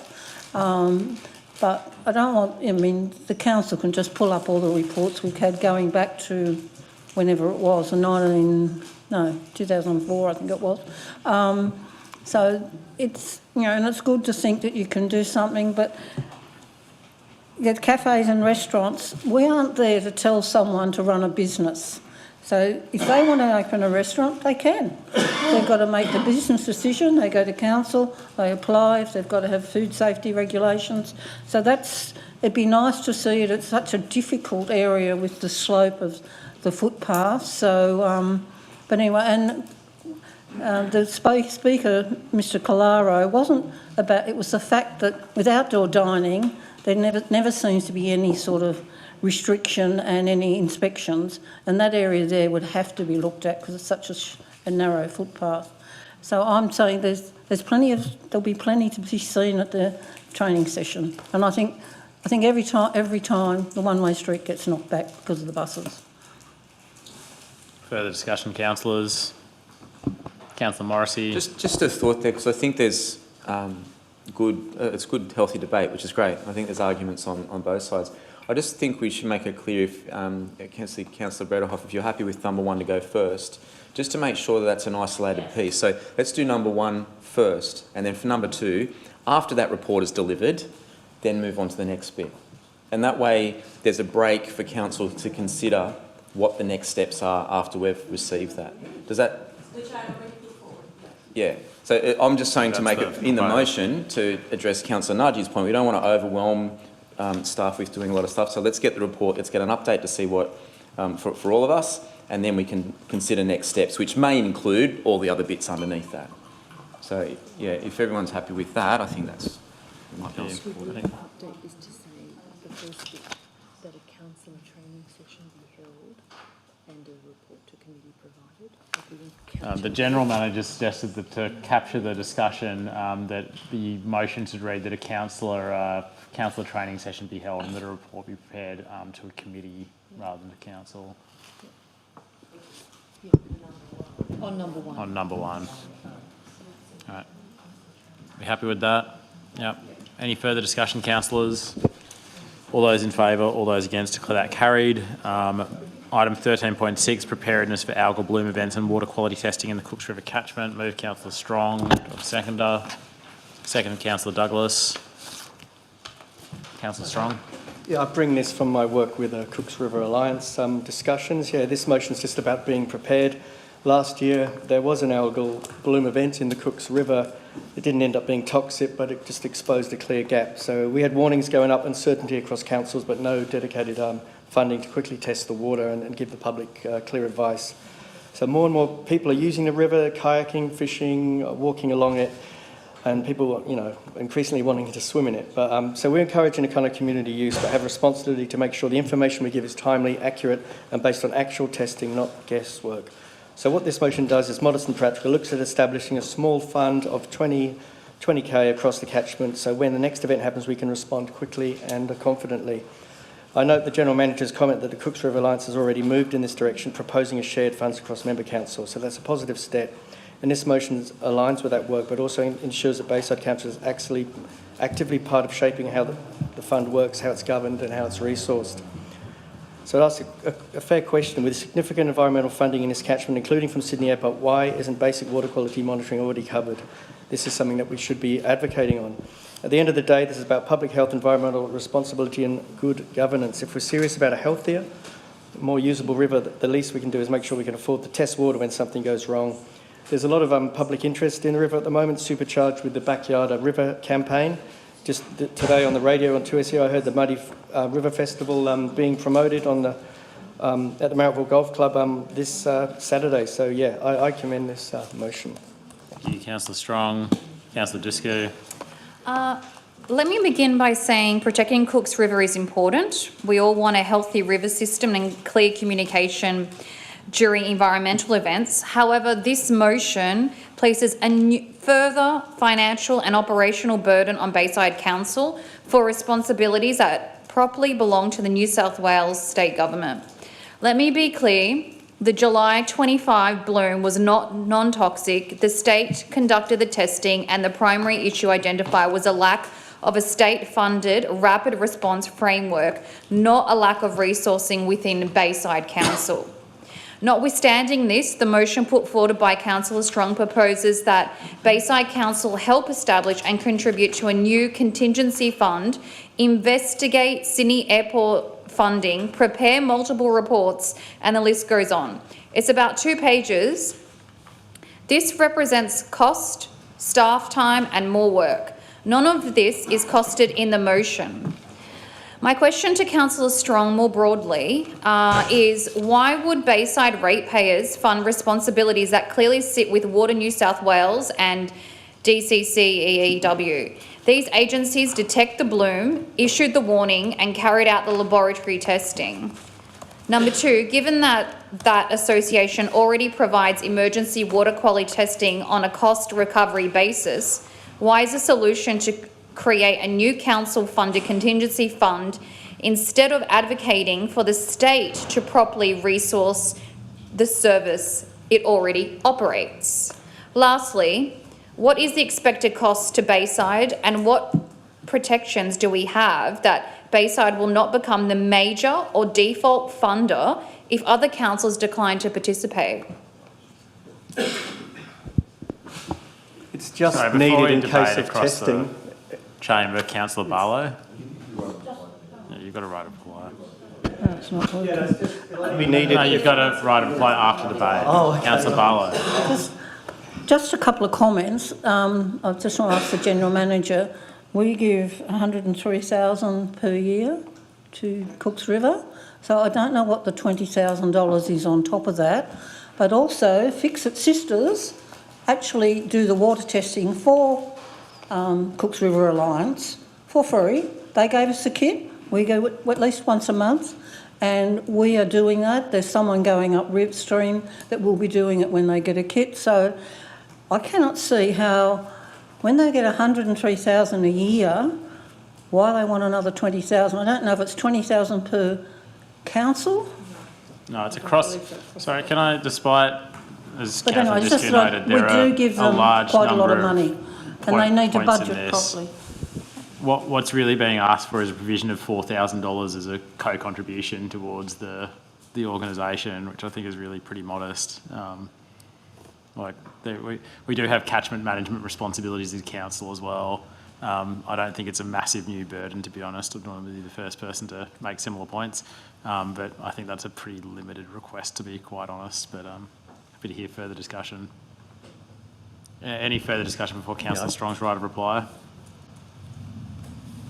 So yeah, it's not a huge It's amount. $4,000 to be spent in the event of another, what, sorry? Yeah, I think we'd be, to be clear, I think what we've been proposing is saying, going back to the Cooks River Alliance and saying we're willing to contribute as one of the 5 members of the organisation. The more we can throw at the Cooks River, the better. We pay money each year to this organisation, but we get a service for it. And every time this is reviewed, it turns out that they attract far more significant funding in grants, etc., than any member council put in. It's a very effective use of our council's money for a river that spits out into Botany Bay and affects our residents, and quite frankly is one of the most polluted waterways in Australia. Sorry to interrupt, Councillor Strong. Yeah. It's definitely needed that we push more energy and money into cleaning up the most polluted river in Australia. It's not much, and it's just preparedness. The Cooks River Alliance works with a lot of councils in the catchment, and the more energy that we can put at it and preparedness, the better. Yeah. Thank you. Any further discussion? All those in favour? Aye. All those against? Declare it carried. Item 13.7, request for status update of the Mill Pond from the Sydney Water Managing Director. Move Councillor Morrissey, seconded Councillor Curry. Councillor Morrissey. I'll take this motion as read. Largely, it's really directed. We've got a new managing director of Sydney Water. It's a really good opportunity for council to restate our concerns on behalf of residents in relation to the sewage overflow that occurs at that location. And again, the motion seeks to bring that to the new general manager's attention, get an update from their perspective, and report back to council. So it's not councillors reporting; it's Sydney Water reporting to us and submitting that their intentions and a status update to us. Thank you. Thank you, Councillor Morrissey. Any further discussion?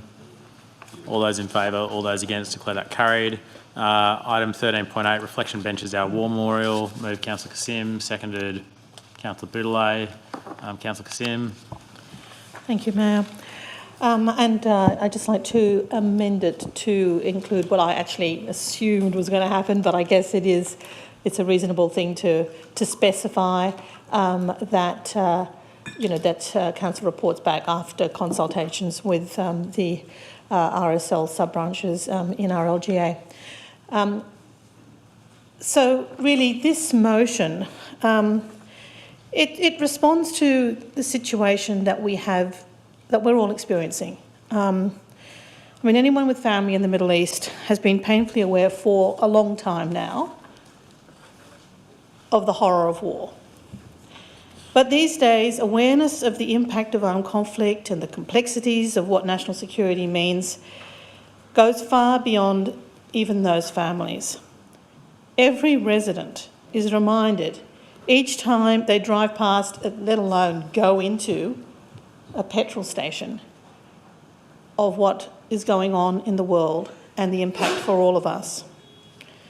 These times are deeply disturbing and do call for personal reflection about the nature of Australian society, the values we hold dear, and the considered action and sacrifices which must be made to protect these values.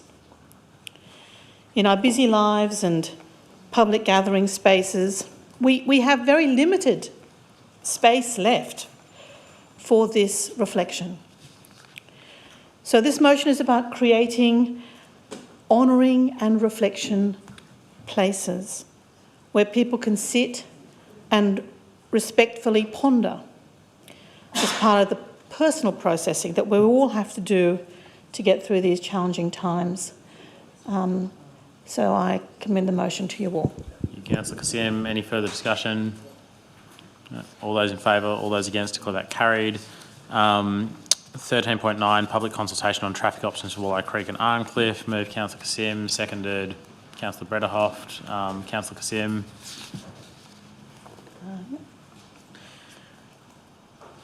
Yes. Just on this one, if we can just substitute Transport for New South Wales for Department of Transport. So essentially what this motion does is it recognises that while we have consultation processes as part of development applications, it's often many years before the impact of those developments are actually clear to residents. So, over the time, basically residents change, they move and new ones come in.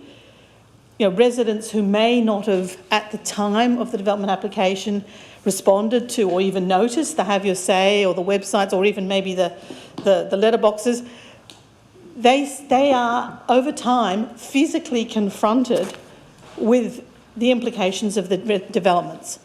Whether it be that they see them rise above them and think, oh my goodness, I didn't really focus on that, or experience daily traffic congestion. Some of these impacts also were actually unforeseen at the time that they were maybe consulted, because often these things are cumulative. So in the case of the place I'm talking about here, well, maybe at the time that people were thinking about one-way streets and pedestrian crossings in Walleye Creek, they made decisions not knowing that further down the track, St Francis Xavier School was going to get expanded, that further down the track, the state significant development, Eden Street, was going to get developed. Basically, the people who were consulted at the time may not have known that all of this was going to happen. Well, who would have known? No one would have known.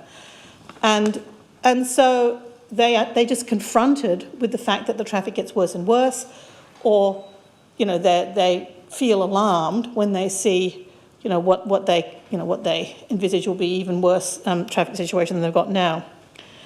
So these people actually, you know, need to be consulted again, essentially, or at least informed of what is happening by experts on what their actual suggested plans are for dealing with the traffic, and hopefully have an opportunity to make comments, because, you know, they are the local residents. They may very well have some useful suggestions to make. So, you know, this particular situation I'm talking about is actually largely got to do with state roads and state government decisions. And so what this is talking about is requiring that council make a strong representation to the Transport for New South Wales to actually come and speak to our residents, give them a chance to be briefed on this. Thank you. Thank you, Councillor Kassim. Councillor Dusku.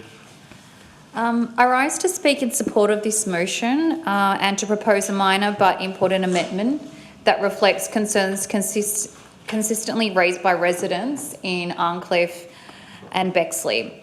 While this motion rightly focuses on traffic volumes and congestion along Forest Road and the surrounding network, I believe it is essential that any investigation also consider the impact of heavy vehicle movement along Forest Road, particularly in relation to road safety and noise amenity.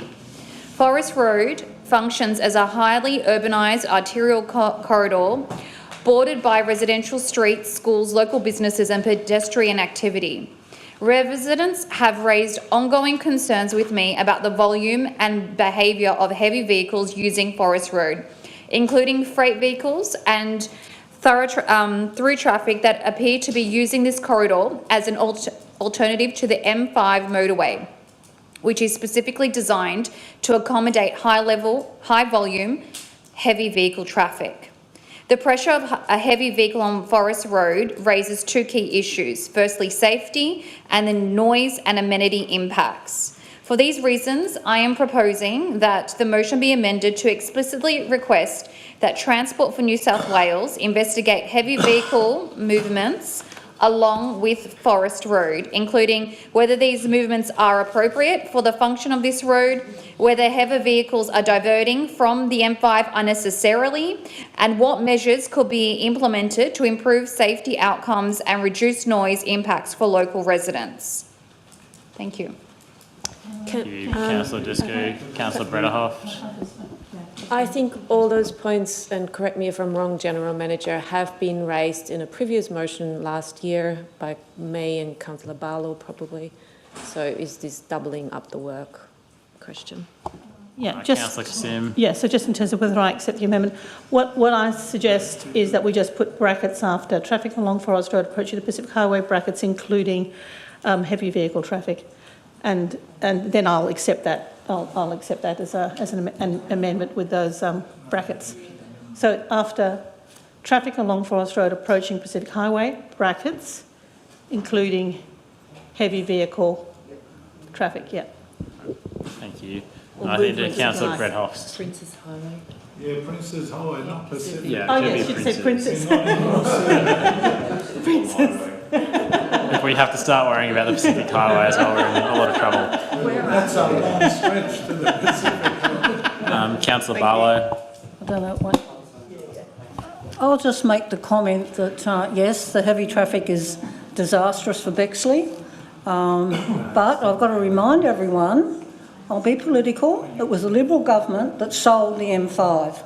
They sold the M5 because they couldn't sell the M8. So for 20 years, Bexley did not have a truck. They fought tooth and nail. Ertag was the team.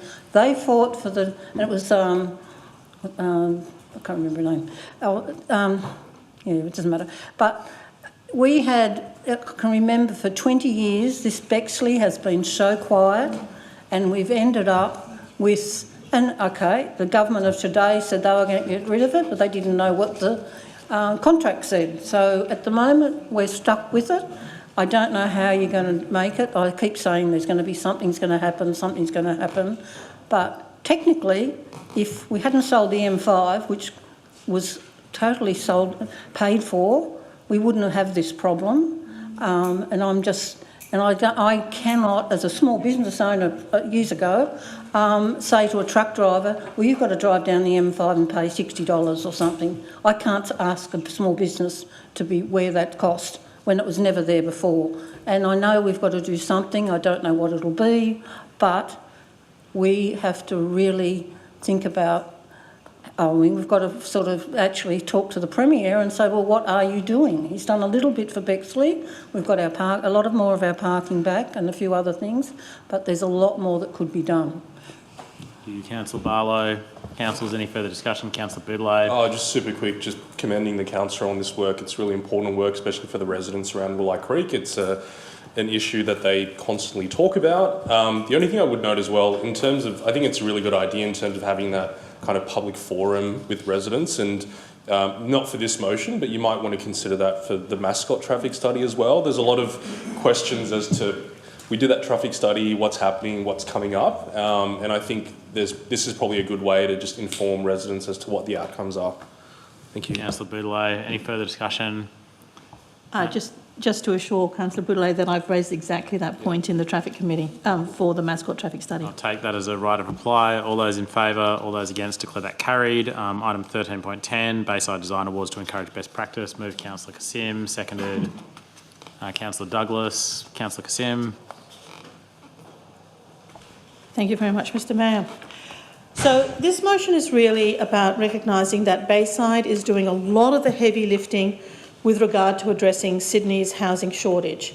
In the next 15 years, we're expecting about 42,000 new residents, which equates to about 17,000 new dwellings.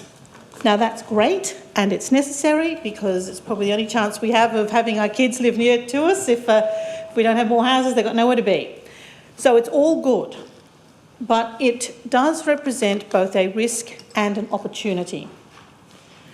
The risk is that as we hurtle down this road, the development we get is higgledy-piggledy and loses the character of our suburbs, or that we just don't get buildings which are fit for purpose. That's the risk. The opportunity, though, is that with all these buildings, we have the chance to actually lead best practice. We have the chance to inspire residents in terms of excellent design. And for builders and architects to see Bayside as a place which values innovation and quality building, not just whatever fits in the floor space ratio. So there's several aspects to this. I mean, the first one is heritage, and we've had a little bit of discussion about that earlier today, about the fact that we have a strategy, about the fact that we have to publicise that strategy, about the fact that we might have heritage conservation areas. Now, we want to promote these. Now, one of the reasons why we have to publicise all this is because residents often do not realise what you can do, that you can actually maintain the character, the beautiful, character of the homes and get your flashy new bathroom and kitchen. It is actually possible to do this. And so if we have awards like this, it does help people to be inspired and informed about that. Similarly, I've previously put up a motion about the circular economy and about trying to promote circular economy, sustainable building materials. This is an opportunity, again, for people to showcase how those might be used in buildings locally. It's also an opportunity for people to showcase how they do smart energy, efficient building design. Very important for all of us. I need us to say, with the current situation, the more efficient we are with the energy, the better. And it provides the opportunity to showcase a variety of building types.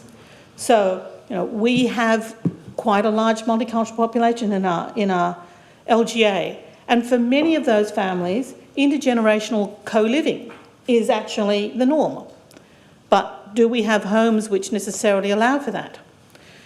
Similarly, right as we're not different from other places in that we have also an ageing population. But there is a shortage and a high cost to aged care facilities. So we actually want to encourage people to be able to be supported at home as they age. Do we have the sort of housing which is appropriate for that? And although we have lots of new apartments, and certainly in my ward and Raleigh Creek and Mascot, there's a lot of them, are they all being designed as child-friendly apartments?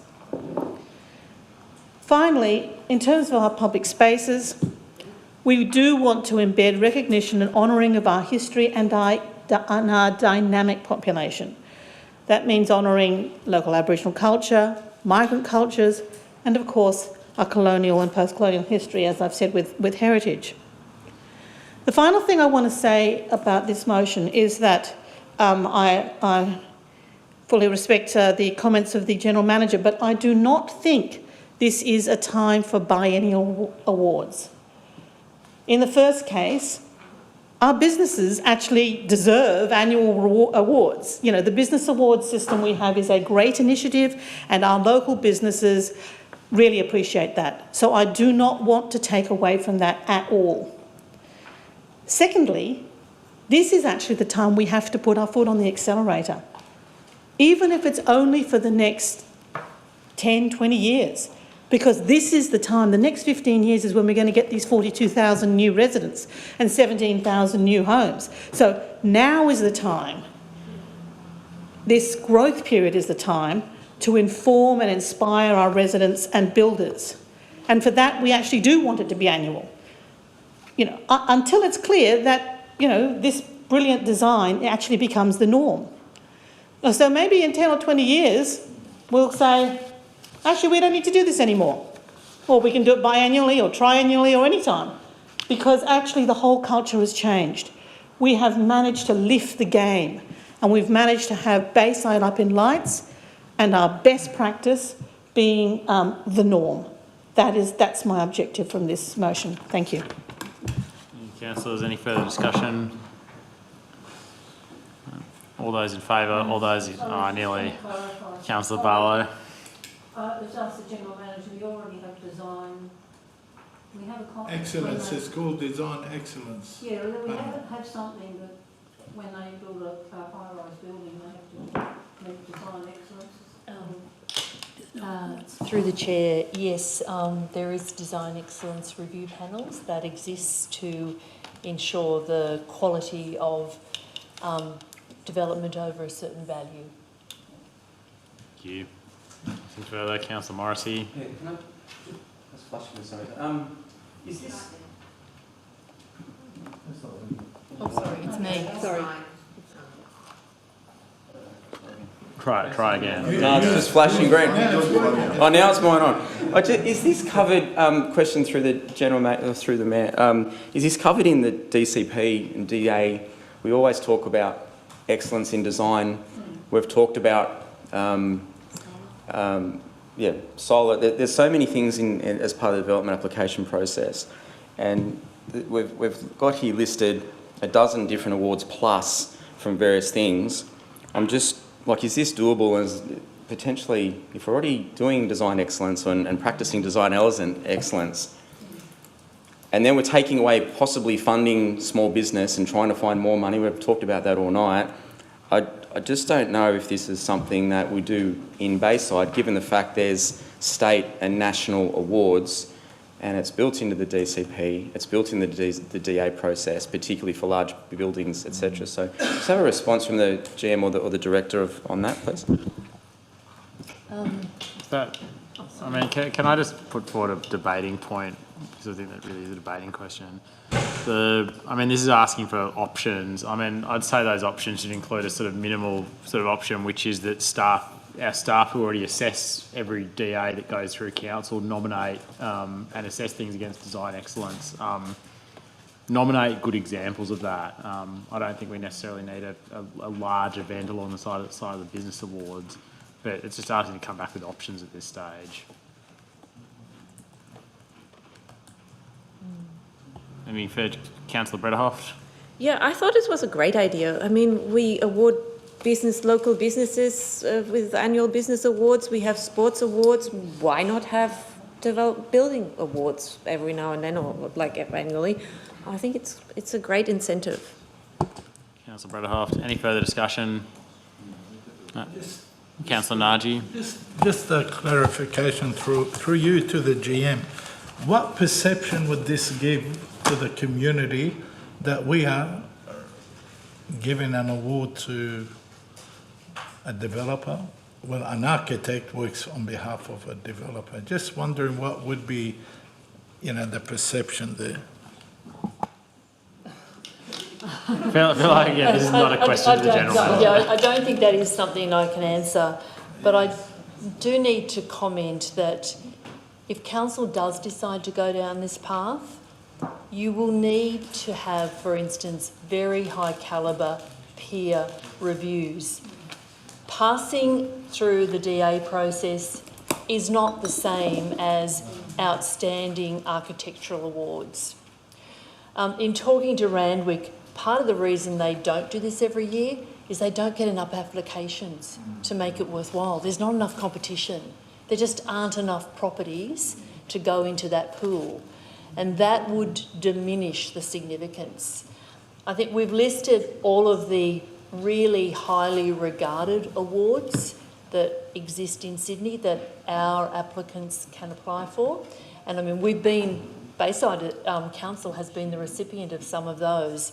So we're not arguing against architectural excellence, it's just how best to draw attention to that.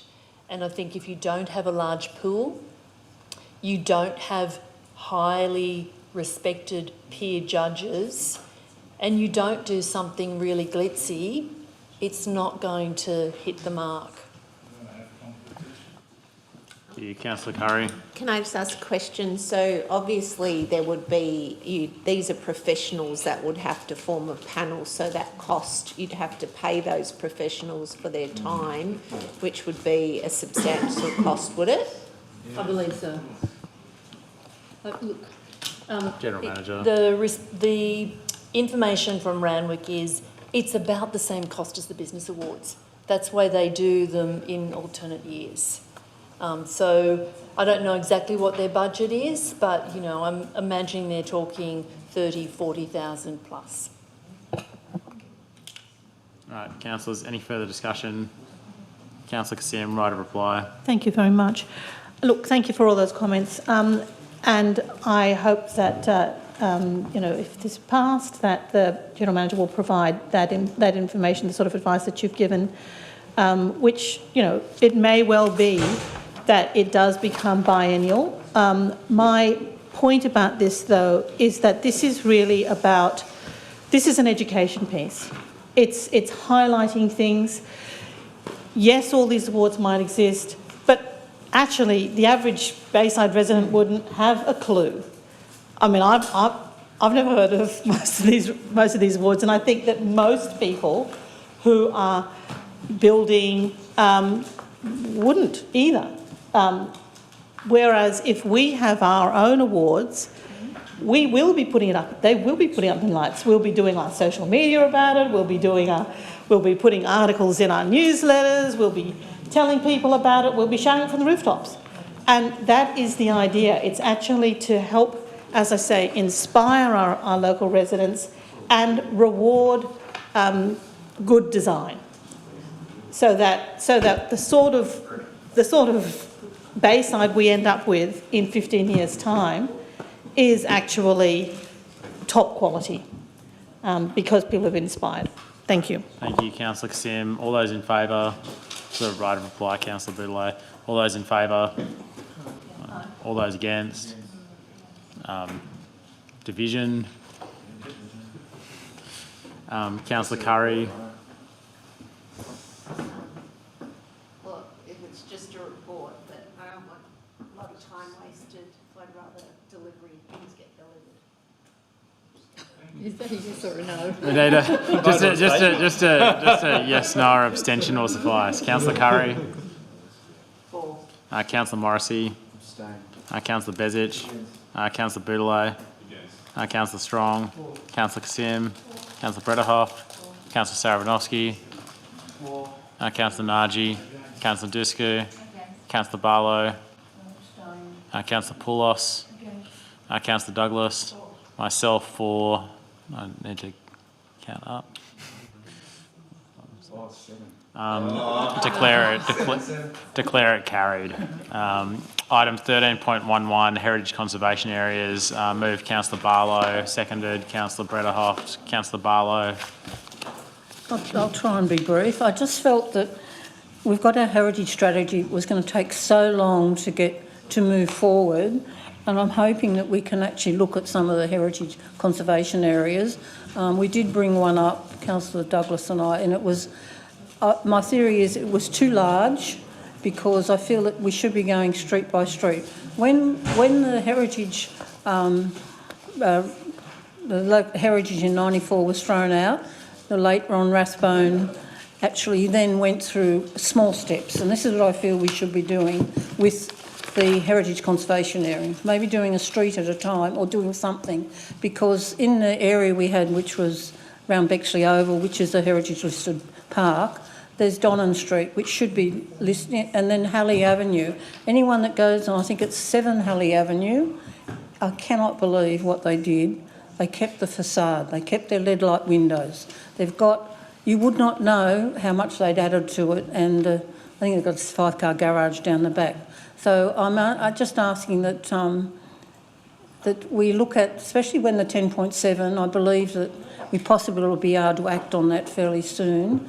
So that we set, and the footprint of the Ocean View estate, it just seemed to have got a bit lost, because Forest Road, we lost Dr. Joan Ash's house because it wasn't in that conservation area, and that road, there's 5 heritage listed buildings there, and it should be the whole street. So I'm just looking that we look further into more the conservation areas, but smaller areas. So you've got a little area that street might think, well, I really like this street. I think we should retain it, compared to going through, if you go through the whole area like we did with Bexley, we did lose quite a bit. So, Councillors, any further discussion? Councillor Strong. Yeah, I'd like to support Councillor Barlow's motion. This is an area she knows a lot about. And also I'd like to acknowledge the thoughtful submission from Tina Workman on the subject that we got this week. It makes it clear that now is the time for action. And the public gallery, we heard from Ms Trusos and Mr Smith about their experiences with demolitions they'd witnessed and loss of character in Bayside. For over 3 decades, we've studied, reviewed and revisited heritage listings. The same areas have been identified again and again, but many of those recommendations have not been implemented. So we've kind of gone backwards. We've lost buildings, we've lost streetscapes, sadly, permanently, and they're gone. That's it, they're gone. So I think it's important that we go from review to action, and I really support the idea of using Section 10.7 planning certificates as an interim measure. It's about transparency and fairness. Buyers deserve to know when a property is under consideration. We've just been through the Villiers chapter. Let's get past it with some positivity. The council deserves the breathing space to make informed decisions without the clock constantly running against us. And I strongly support the involvement of St George Historical Society. They did a quick review carried out in just a few hours with stark findings and a call to action on this. We really need it. We need momentum. The point that really stands out to me is around 40% of the properties identified protection in 91 are already gone. So it reinforces why heritage conservation areas are so important about protecting the collective character of our streets while still allowing development, sensitive development. Done properly, we can move forward and make this a balanced, practical tool. So we need to do a much better job of explaining to the Bayside community what heritage protection actually means. Because if we don't tell that story, we risk losing support. So yeah, it's a good motion, overdue and very necessary. You councillors, any speakers against? Councillor Barlow, I'm sure waves her right to reply.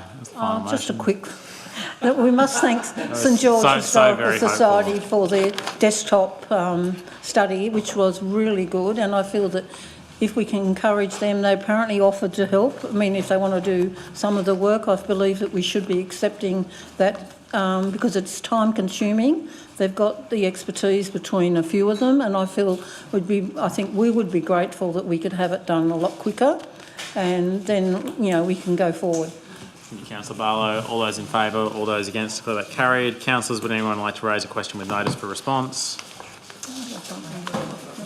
No, declare the meeting closed at 9:06 p.m. Thank you, councillors. Thank you, staff.